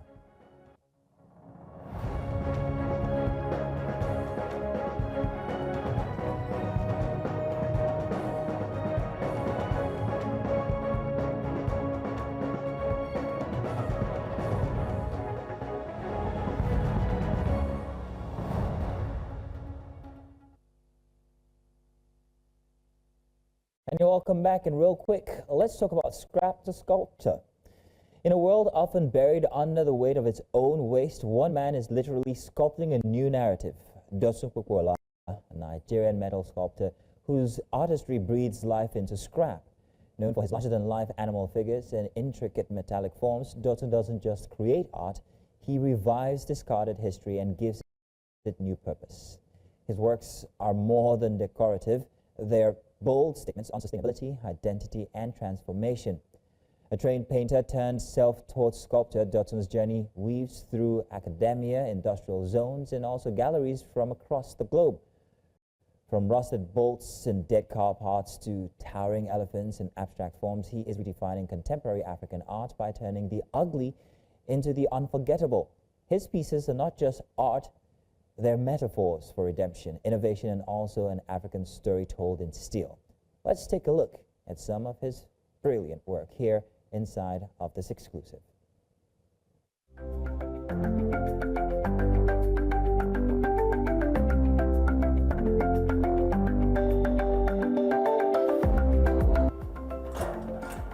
Hi, New Central.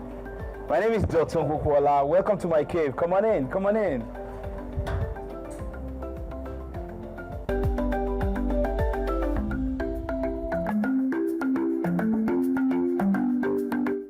Well, at the age of 9, my parents discovered my creative ability, with respect to art.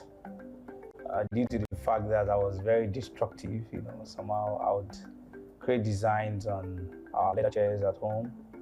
Sometimes I use a razor blade, to cut out motif on my daddy's leather chair, and that has put me into trouble several times. But because my parents were very sensitive, they took me to a roadside art shop to learn how to create art. And after that, I went to study at the Polytechnic Abuja. Then I go back to Obafemi Awolowo University, where I studied painting for my master's, and I did sculpture for my first degree. So in 2014, when I finished my master's, I was more confused because my first degree was in sculpture, my master's was in painting. So for me to blend the two together becomes a big problem. So at that moment, I was really destabilized and confused. Then I went online to search for someone that can mentor me, in the areas of my passion. You meet a stranger online. I don't know him. He's a cowboy. He lives in the middle of nowhere. Then I left Nigeria I left Nigeria in June.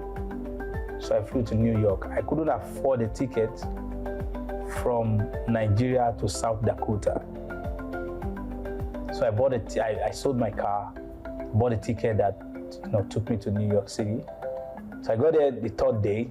and I saw the cowboy. He probably hasn't seen a black person in his entire life, because we're talking about South Dakota. No black person stays there, not even to talk about African. And here is a young man coming from Nigeria to South Dakota, a cowboy territory. And so I got there, and this young man taught me how to weld, taught me how to shoot, taught me many things.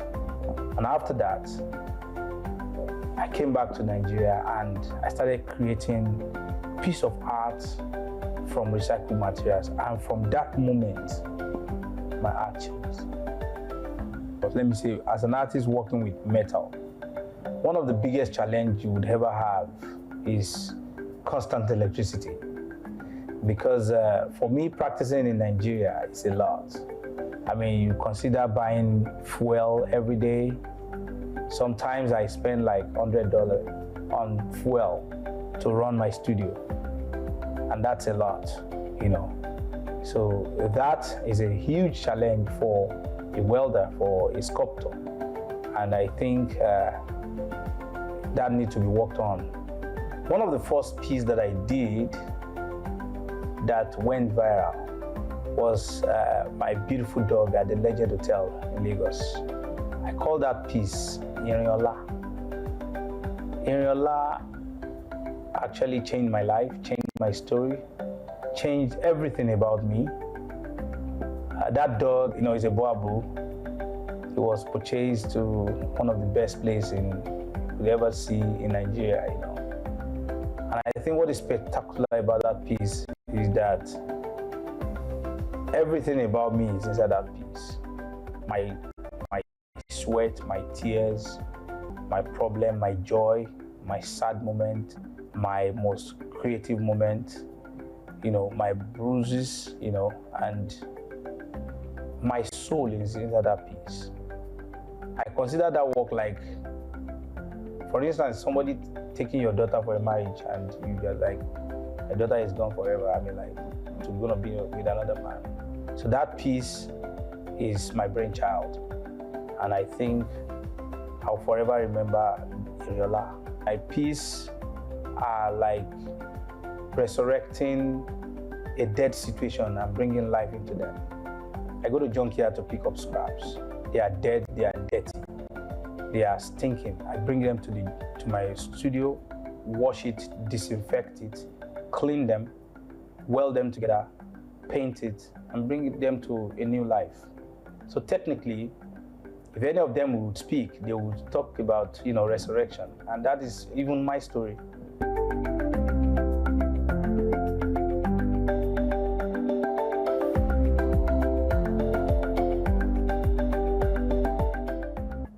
Well, one of the things that changed my approach to my creativity is the fact that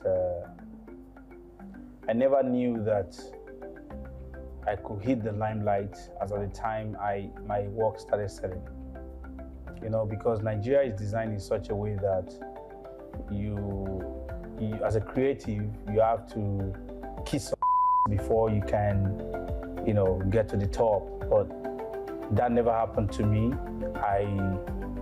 I did my work, I took the risk, I exhibited my best, and I gave it, but the value I wanted people to attach to it, and they consume it like that. So that really changed a lot of things about my approach. I was just fortunate to have a mother who, as at that time, my mom was a lithographer.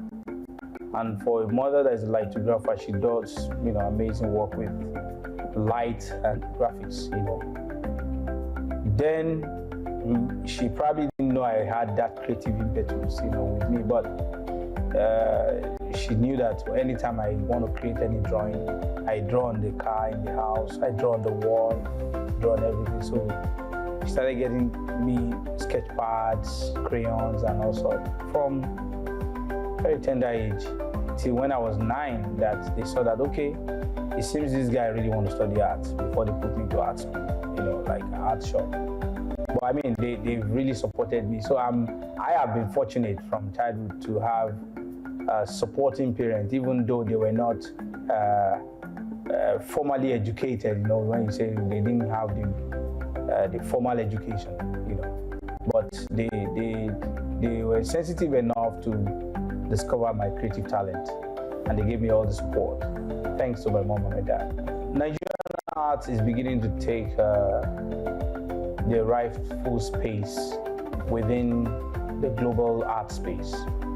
And I can tell you emphatically that if you go to New York auction, if you go to any art auction anywhere in the world, you would see Nigerian art there. Go to any art basel, either in Miami or anywhere, go to any major art event, you would meet Nigerian art there. So Nigeria is taking the lead role when it comes to creative practice all over the world, be it singing, dancing, you know, poetry, and everything. The same thing applies to my field of, you know, practice.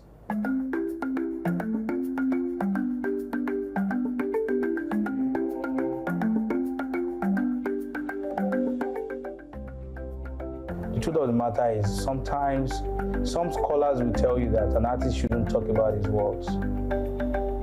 You allow that to be done by art critics. Sometimes when you talk about your work, it loses it loses its worth, it loses its value. But when you give it to critics, let 5 critics talk about it, they will see it from different angles.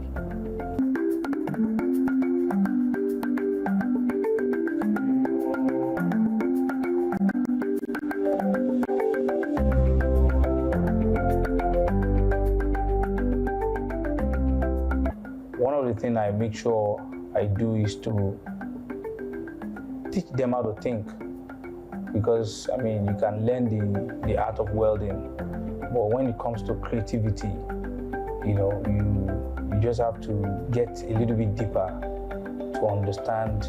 I mean, if anyone wants to, you know, do anything like me, what is mostly different about my work is the intellectual aspect of it and the creative display.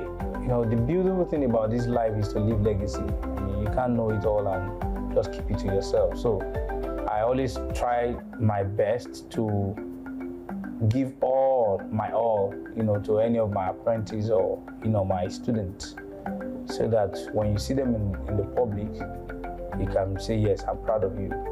Sometimes, not all the time, I first do drawings, you know, do my sketch, do anatomy study.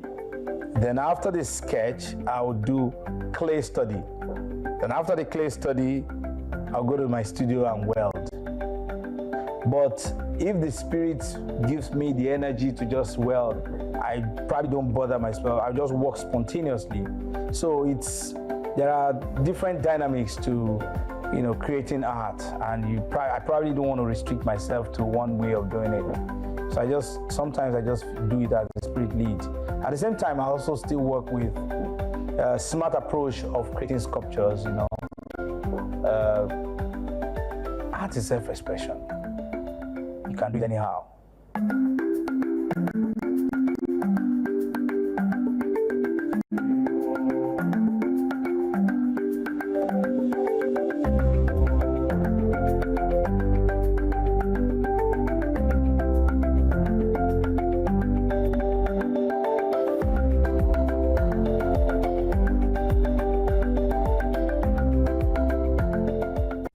Welcome back. Let's get started for our last extra special today. Now, in a world where borders often divide and fear limits ambition, one Nigerian woman chose the open road and rode into history. Omolewa Adesui set off on a solo motorcycle journey across Africa, armed with grit and a powerful dream and a belief in African unity.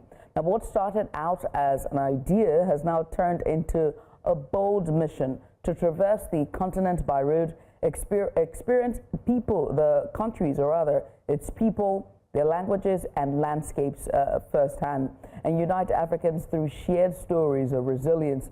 Now, her trip took her through 15 countries across deserts, forests, cities and villages, riding through diverse terrain and even more diverse cultures.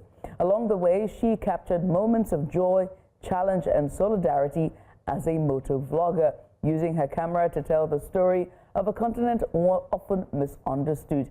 Now, in South Africa, having completed a dream she envisioned years ago, Omolewa stands not just a biker, but as a symbol of determination, female strength, and Pan-African hope.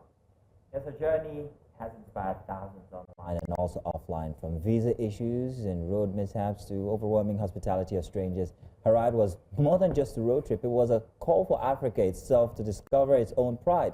And this morning, we have the privilege of speaking to Omolewa Adesuyi, whose journey is now history and whose future promises even more. Lewa, you're welcome on Breakfast Extra. Congratulations, by the way, on making it to South Africa. Congratulations. Congrats. Thank you so much. Grand. Thank you. Good morning. Good morning. Now, let me let everybody know that I was there when you first started riding, and I'm absolutely ashamed that you've actually accomplished this feat, and I haven't been able to do it. So congratulations again. But please tell us about the journey. Tell us what started this off. Why did you decide to do such an arduous task to ride to South Africa to fulfill a dream? Okay. This journey started with me first going to riding school. And while I was in riding school, I told myself that I would only be riding to church. Right? And a friend of mine made jest of me and said that he can see it in my eyes that I'll be going far. And then I started to travel within Nigeria, and it wasn't enough. I went to Ivory Coast, it wasn't enough, and I'm like, where can I go? Like, I should go to South Africa, right? And even on YouTube, I wasn't seeing a lot of African women, you know, doing long distance ride like this. So yeah, I made it my mission to show the African women that we can do this. Yes. I mean, and it's brilliant and it's celebratory, and I can only imagine the mood that you're in right now. But we also have to talk about, you know, the challenges as well as we talk about the triumph. What was the toughest day for you, and what was the most challenging moment that you felt like, I have to turn back, or I'm going to stop now? Let me first talk about the challenging moment, the time I thought I was going to turn back. It was a day before I crossed the Nigerian to Cameroon border. I had a panic attack, and I did not actually think of going back home, right? Because I knew that if I spoke to anybody at home, they would tell me to come back, right? So I was just crying and, you know, telling myself that I could do this. Yeah, that was that day, just before I crossed the border. But the moment I crossed the border, it was ahead, as we say in the biking community. But the most challenging for me was crossing from Congo Brazzaville to DRC Kinshasa. It was the most challenging because I already took the DRC visa, and when I got to the border, there was just a lot of chaos crossing. And then I was going to cross on water. I have phobia for water. So that already was challenging. It was my time of the month, you know, so, you know, a lot of things compounded that day. And then the immigration officers gave me a lot of troubles, and the customs as well. When I was crossing into Congo Brazzaville, there was no customs at the border, right? And I was only stamped in, you know, my passport, and I saw the police, but there was no customs. I asked, but there was no customs. So I continued. When I got to the border to cross to the next country, then they asked me for my customs paper for my bike. And I'm like, there was no customs at your border. What am I supposed to do? So they said we should go back to town, to the customs headquarters to go and get the customs paper. And when I got there, I was told I'll pay a fine for not having. I'm like, this was not my fault, you know. I paid the fine of about $60 to get the customs paper, and you won't believe that by the time I crossed, it was not my name that was on the paper. Oh wow! Wow, this is a very interesting story you're telling about the DRC there in Brazzaville. And I was very particularly interested in that country because of all the stories and news that we're hearing. Weren't you afraid, first of all, there's the security implication there going into the DRC and everything that we've heard about that. And then I'd like to also know about the processes that you witnessed through the different customs and different border points. How efficient was it in comparison to the Nigerian side of things? And which country was the most efficient, so I can take notes? I would say it was South Africa and Namibia, yes. Very always the Southerners, don't they? It's always the Southerners. Yeah, they just want to see your visa. As long as you have your visa, all is well. So and now regarding DRC? The DRC, I took the DRC visa in Brazzaville. There was not so much problem with that also. So before I went to DRC, I received a lot of messages. Don't go to DRC. It is war torn. Lewa, please bypass DRC. But I have friends in DRC who are bikers, and I have met one of them in Lagos, and he said, come to DRC, there's no problem, right? So, and he was at the border to receive me when I got to DRC. When I got to DRC, I saw Ferris wheel. I mean, a country that is war torn does not have a functioning Ferris wheel. So yeah, DRC, Kinshasa, at least all the towns that I rode through, they were safe. They are safe. There was no war. I didn't see any war. Everything was peaceful there. Yeah. You are a solo biker, right? So you're in your gear on a bike, riding through 15 countries. I can only imagine, you know, the reception that you receive, but most importantly, security concerns. As you stepped out on the very first day, how did you, what was going through your mind in terms of security? Just, you're a woman, solo, across country lines and state lines. I would like to say that I am a brave woman. You are. You really are. And I believe so much in my continent, Africa.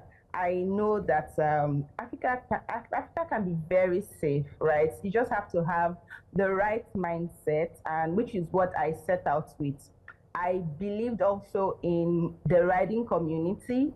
I know that they had my back, and I can always call anybody in any country, and you know they would come for me. So yeah, I believe Africa is safe, and I have reading through, and now I'm showing everybody that yes, Africa is indeed safe. There's really nothing much to worry about. Omolewa, or Mama Spade as we call you in the biking community, this is a fantastic fit. Congratulations. Tell you what I'm going to do for you. In honor of your great fit, I am here proposing a challenge. Whatever state you are from, next week I am definitely going to ride there just for no reason but because you come. So tell us what state you're from. What state are you from? I'm from Ekiti State. Next week, Mazino is such a weirdo. I will be. That is a lie, because he actually said he was traveling already earlier this morning with his wife to Ekiti State. Will you stop? You spoiled it. I spoiled it because you're lying. Obalewa, thank you very much for joining us on today's session here for Extra Special. Congratulations. Thank you for having You've proven that Africa is indeed a very vast country, continent with great cultures and great visuals. I saw so many of those. I followed you all through the journey. How long did it take you again? 6 weeks on the road. 6 weeks. Ooh, baby, you got money. Yeah. Right. I will sometime in the future, when New Central gives me the opportunity, try and break that record and do it in 4 weeks. Let's start there. That is. Can I get encouragement, please? Thank you very much. That means you don't want to enjoy your life while you're riding. You don't want to be riding every day. You enjoyed it, didn't you? I will enjoy it. I'll take tips from you. Don't worry. Okay. Well, congratulations to you, and well done. And please take all the rest that you need. And we hope to see bigger and greater fits from you in the future. Thank you again. Thank you. Thank you. Now let's go on a quick break. We've got just a little bit more coming your way inside of Breakfast Extra. Do stay tuned.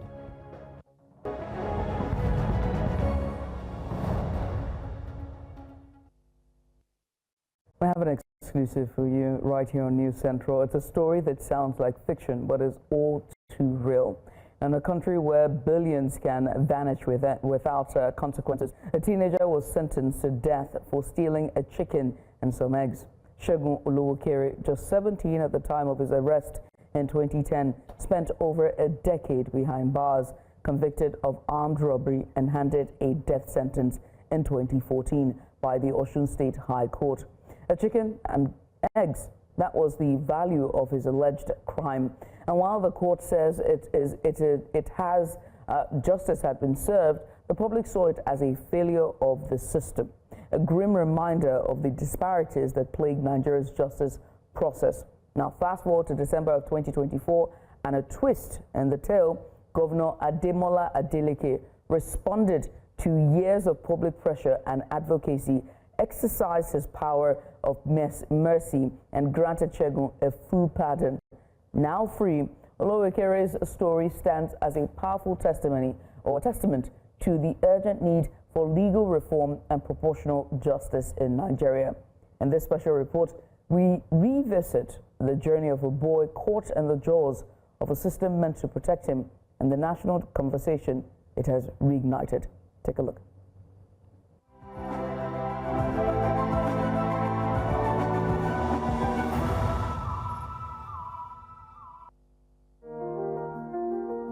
Welcome to Onyon, a small town in Odotin, North Local Government Council Development Authority in Osun State, Nigeria.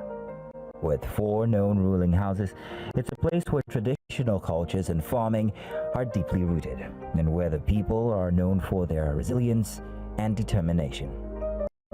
A place Segun Olowokere started building his dreams.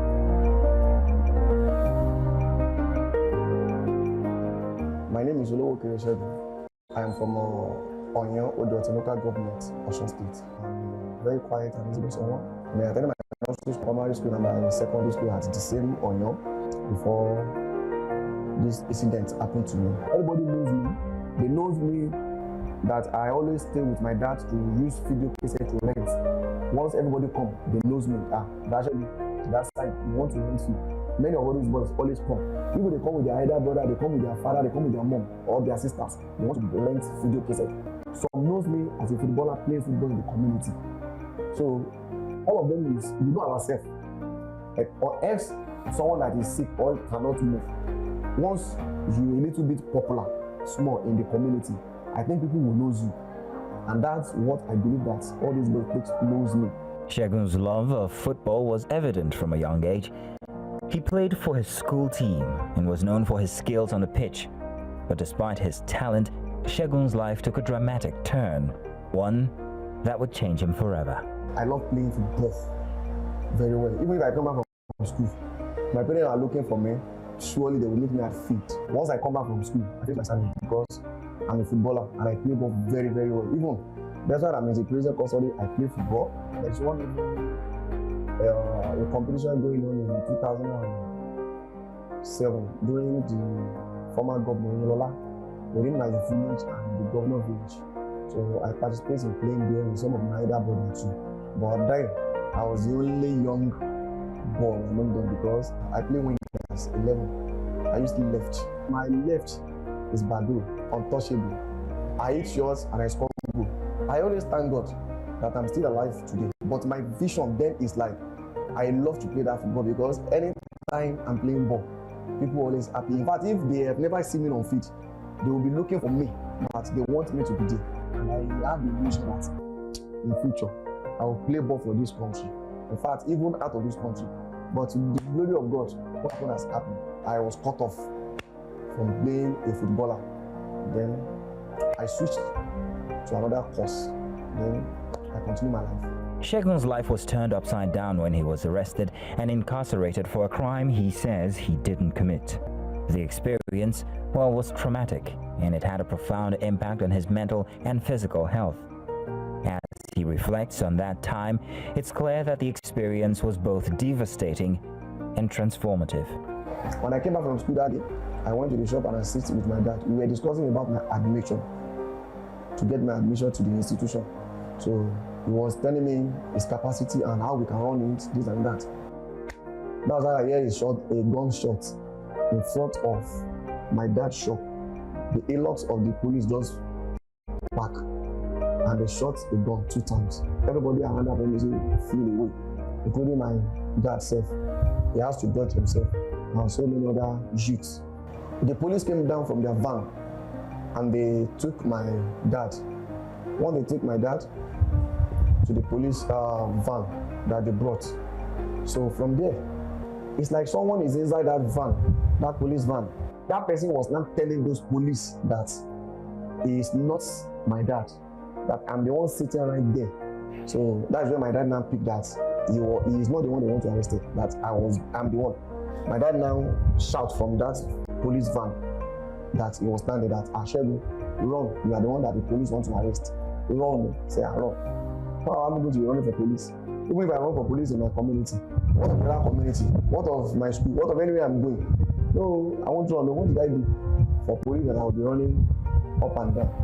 That's how they got me arrested, because I did not run.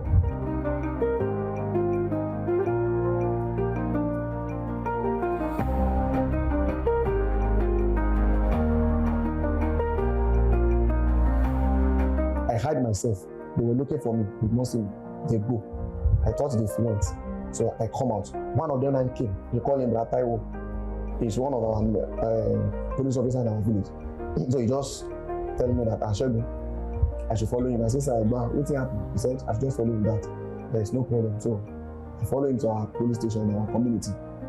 He did. When we reached there, he just told the people at the counter that they should lock me inside the cell. From there, people are coming from our community to come and ask, what happened? Nobody attend to them. On that very night, the second day, around 6 a.m. in the morning, so like to 7, they moved me from that police station to police headquarters. So on getting there, I met some boys, 6 of them. They were sitting down on the ground. That's why they bring me down from the police vehicle. They were asking those boys, is this Shegun? Hello, okay. They were saying, yes. Only one boy said he did not know me, but other people, the remaining 5 people said they know me. And I said, okay, he's the one that asked you people to go and be staining people, Garanto here, the foul, eggs, all this and that. They said yes. The other boy said no, which is Monarchy on Sunday. Immediately the boy said no, they beat him to death. They beat him like he would die on that day. Immediately, when we enter inside the police cell, they beat me too. Immediately I come down from the vehicle. The boy was bleeding from ear. The boy was bleeding from ear, from nose, and from his anus inside the police cell. We spent 6 days there. So before the 6 days, the second day, they opened me out from the cell again. Started asking me different questions. I said, I don't know anything about this, what they're asking me. I never thieved someone property before. Not to talk of going to someone's poultry farm, break into it and go away with their fowl and eggs. I did not do anything. I don't do anything. They started beating me again. They wound me. Even there is still some marks on where they beat me. I said I don't do anything. The third day, they bring us out from the cell again. They gave us cutlasses that we should be cutting the premise of the police custody. We cut the grass. The first day, we still cut the second day till we finish all the surroundings. So on that last day, we spent with the police and the DPO just come in the morning, said they should put me down. And the stubborn boy, I don't want to comply with them. They will kill me. They will do this. If I don't want to comply, I said, sir, I will not do anything. So if I committed this offense, I will not be stressing you, but they don't want to believe me. So they keep on beating me that I should tell them I must confess the truth. And I said no. From there, when they see that I did not do anything, they just go inside their office, pack some documents, tell us that we should come outside. They come out, all of them, they come out, they put handcuffs on our hand, they pack the cutlasses inside the vehicle, their van, and they took us to SAS at Ring Road in Shogbo on that day. After we spent 6 days in the police cell, when they took us to SAS at Ring Road in Shogbo, those ones just tell us, see all these ones, small boys, what? Now they go, they rope up and down, they terrorize the community. I said, no, we are not a member about this is what we happen. So on the rob fowl, they rob chicken, they break people poultry, carry egg up and down. So those ones are just like they are beating us, saying we are too small. They beat us. They say, I don't think all these small people, they fine for a year. That's why they just beat us from the SARS. They took us to the cell. We spent 17 days there. The boy kept bleeding for that 17 days we spent, plus the 6 days we spent. We spent 23 days in police custody before they move us to magistrate court. They say they charge us from the police station to SARS. Those SARS say they write armed robbery on our paper. So they took us to magistrate court. When we reached the magistrate court, I just discovered that the magistrate courts separate us. Said that's how it is written in our paper that me, I am 19 years old. Moraki Osori is 18 years old. The other 5 boys, they are 13 and 14 years old. So those 13 and 14 years old should be taken to juvenile home. Why me and Sunday Moraki that we are 18 and 19 should be taken to prison custody until our DPP advice come out that we are charged for the case of an armed robber. And then we went to Elisha prison. After 4 months, we had an information from our village that those 5 boys have been released. That they believe that they will release us too. Maybe the second day or that same week. We don't hear anything. Till our DPP come out, they charge us to High Court. Before me and Sunday Moraki was later sentenced to death by hanging at Ikeno High Court. Shegun spent many years behind bars, struggling to come to terms with his situation. But despite the challenges he faced, he never gave up hope. He knew that he was innocent, and he was determined to prove it. I was shocked. I was afraid. Like, I don't expect the judgment because I was like, what have I done? I've never committed anything. But then, immediately they sentenced me that they should go and kill me and Moraki or something. What comes to my mind straight is that I believe that I will not die and nothing will happen to me. I was even that someone encouraged to my dad when he was crying, like, I want to Baje, the only child he has, this and that. I was not told my dad that if truly I'm serving a living God, I will not die in prison and nobody will kill me. I will come back home to meet you as a prisoner of hope. I was not arrested. I was not arrested with any weapon. Even phone is not with me. I was sitting down like this and the police came and arrested me. When this issue come up, they are talking about cutlasses, they gun, this and that. I can tell to the old Nigeria, and I will still repeat it. If there is anything they will bring down to swear, I will still continue to say it. It is the cutlass follow us from the police station. We use it to cut the grass. From the police station, they took the cutlass into their van. From there to SARS. That's what I know about the cutlass.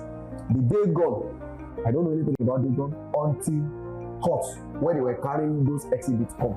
That's the first day I saw a big gun. I was moved from Elisha prison to Abuja prison because according to their law, anybody that has been sentenced to death, I think it's only 2 places in this Yoruba land they will take the person to Abuja prison and Kirikiri prison.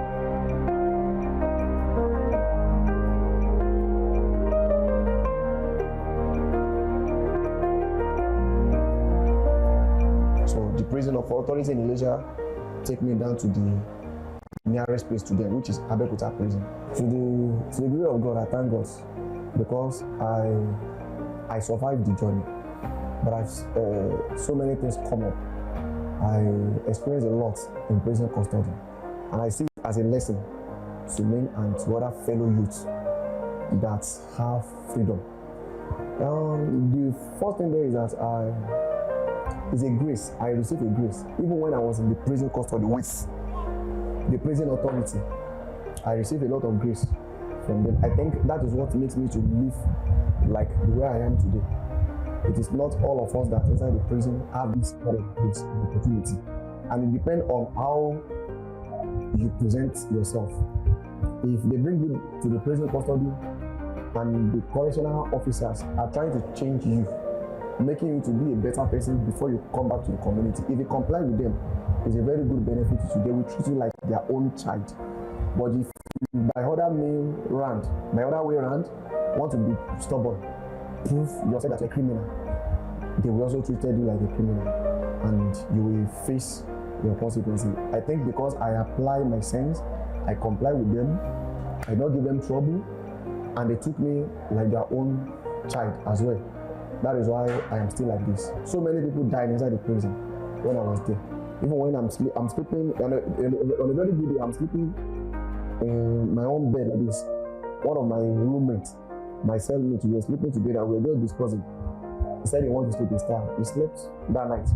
So before I woke up around 2 a.m., just to let him know, say, okay, shift is dead. Someone that is not sick before. You know, it's the kind of sickness that will come. Before you know, one person will die. Some will come there with 2 legs. Maybe due to their stubbornness, they will cause coerce, fighting each other. In my gut, it's leg broken. My own is not like that.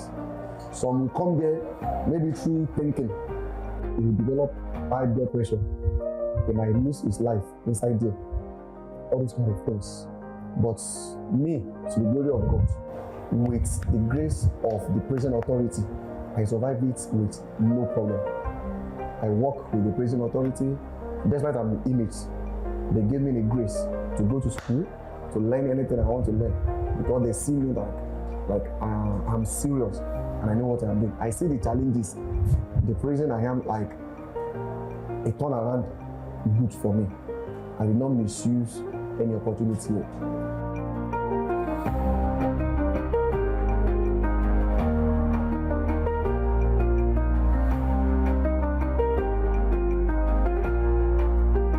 After many years of fighting for his freedom, Segun was finally exonerated and released from prison.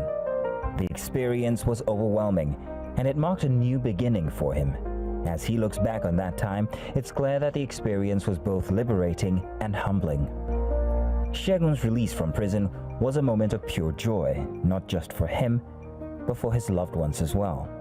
It marked a new chapter in his life, one that would be filled with challenges and opportunities. As he reflects on that time, it's clear that the experience taught him the values of freedom and importance of never giving up.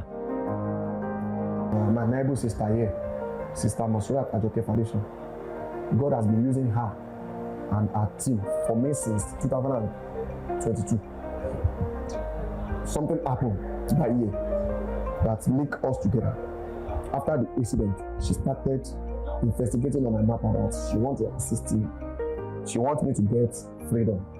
So she started all her efforts, working, going to the Ministry of Justice, writing letter to the governor, to the Attorney General on my behalf, at least just to make sure I get pardon.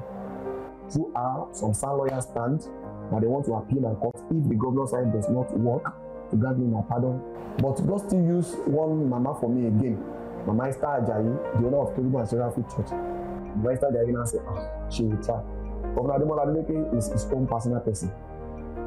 They always talk, and she will try by the special grace of God. Something good will come out from there. The woman also started her own part, talking to the governor, praying along, because everything is not by just saying it. Someone has to put everything in prayer. Then from there, governor picked interest in the matter. And I said, in this my state, something like this is happening. I think immediately the governor started doing something. And that's how I get my freedom. Today, Segun is a man who has been through the fire and emerged stronger and wiser. However, while this production was ongoing, the story of a convict who was pardoned a few weeks ago and sent back to jail broke. Sunday Omishaki was one of the convicts pardoned by the Osun State Governor. A week later, he was caught for stealing a television worth 600,000 naira. Now, blogs used Segun Olowokere's picture, leaving many to think that Segun was back in prison. This got Segun worried, possibly scared, and immediately refrained from talking to the News Central team. It's always good for people to hear about negative things, you understand? But look at the positive aspect of other people that enjoy this thing. Because of the minor thing, they sentenced Segun to death. Every attempt to get Segun to speak to us proved abortive. Sources in Osun, who asked to remain anonymous and spoke off record, claimed the story of Sunday Omishaki returned back to jail and Segun's picture used for the story was a deliberate attempt to malign the efforts and name of Governor Ademola Adeleke. These claims are yet to be proven. To be clear, Sunday Omishaki is back in prison a week after being pardoned. But Segun Olowo-Okere is a free man, and his story is one that will stay with you long after the credits roll. It's a story that will inspire you to reflect on your own life and to appreciate the freedom and opportunities that you have. It's a story that will remind you that no matter what challenges you may face, you always have the power to overcome them and to emerge stronger and wiser on the other side. A heart-wrenching story that pretty much has a happy ending, and we all love happy endings. And that's how we end it today. We wrap up the show with an happy ending with a nice bow on it. Thank you for joining us all the way from Saturday, bright and early, 8 a.m. in the morning, down to this very second. But it doesn't stop here. The party doesn't end. Breakfast Central comes back tomorrow, bright and early, 7 a.m. in the morning, all the way down to 10 a.m. And the trio is going to be with you, and that's Johansson, Olive Imodi, and of course, Benga Aburuwa. Yes, indeed. That's it from all of us here for Breakfast Extra. We'll catch you guys next week. Join us then. Bye-bye. Bye for now.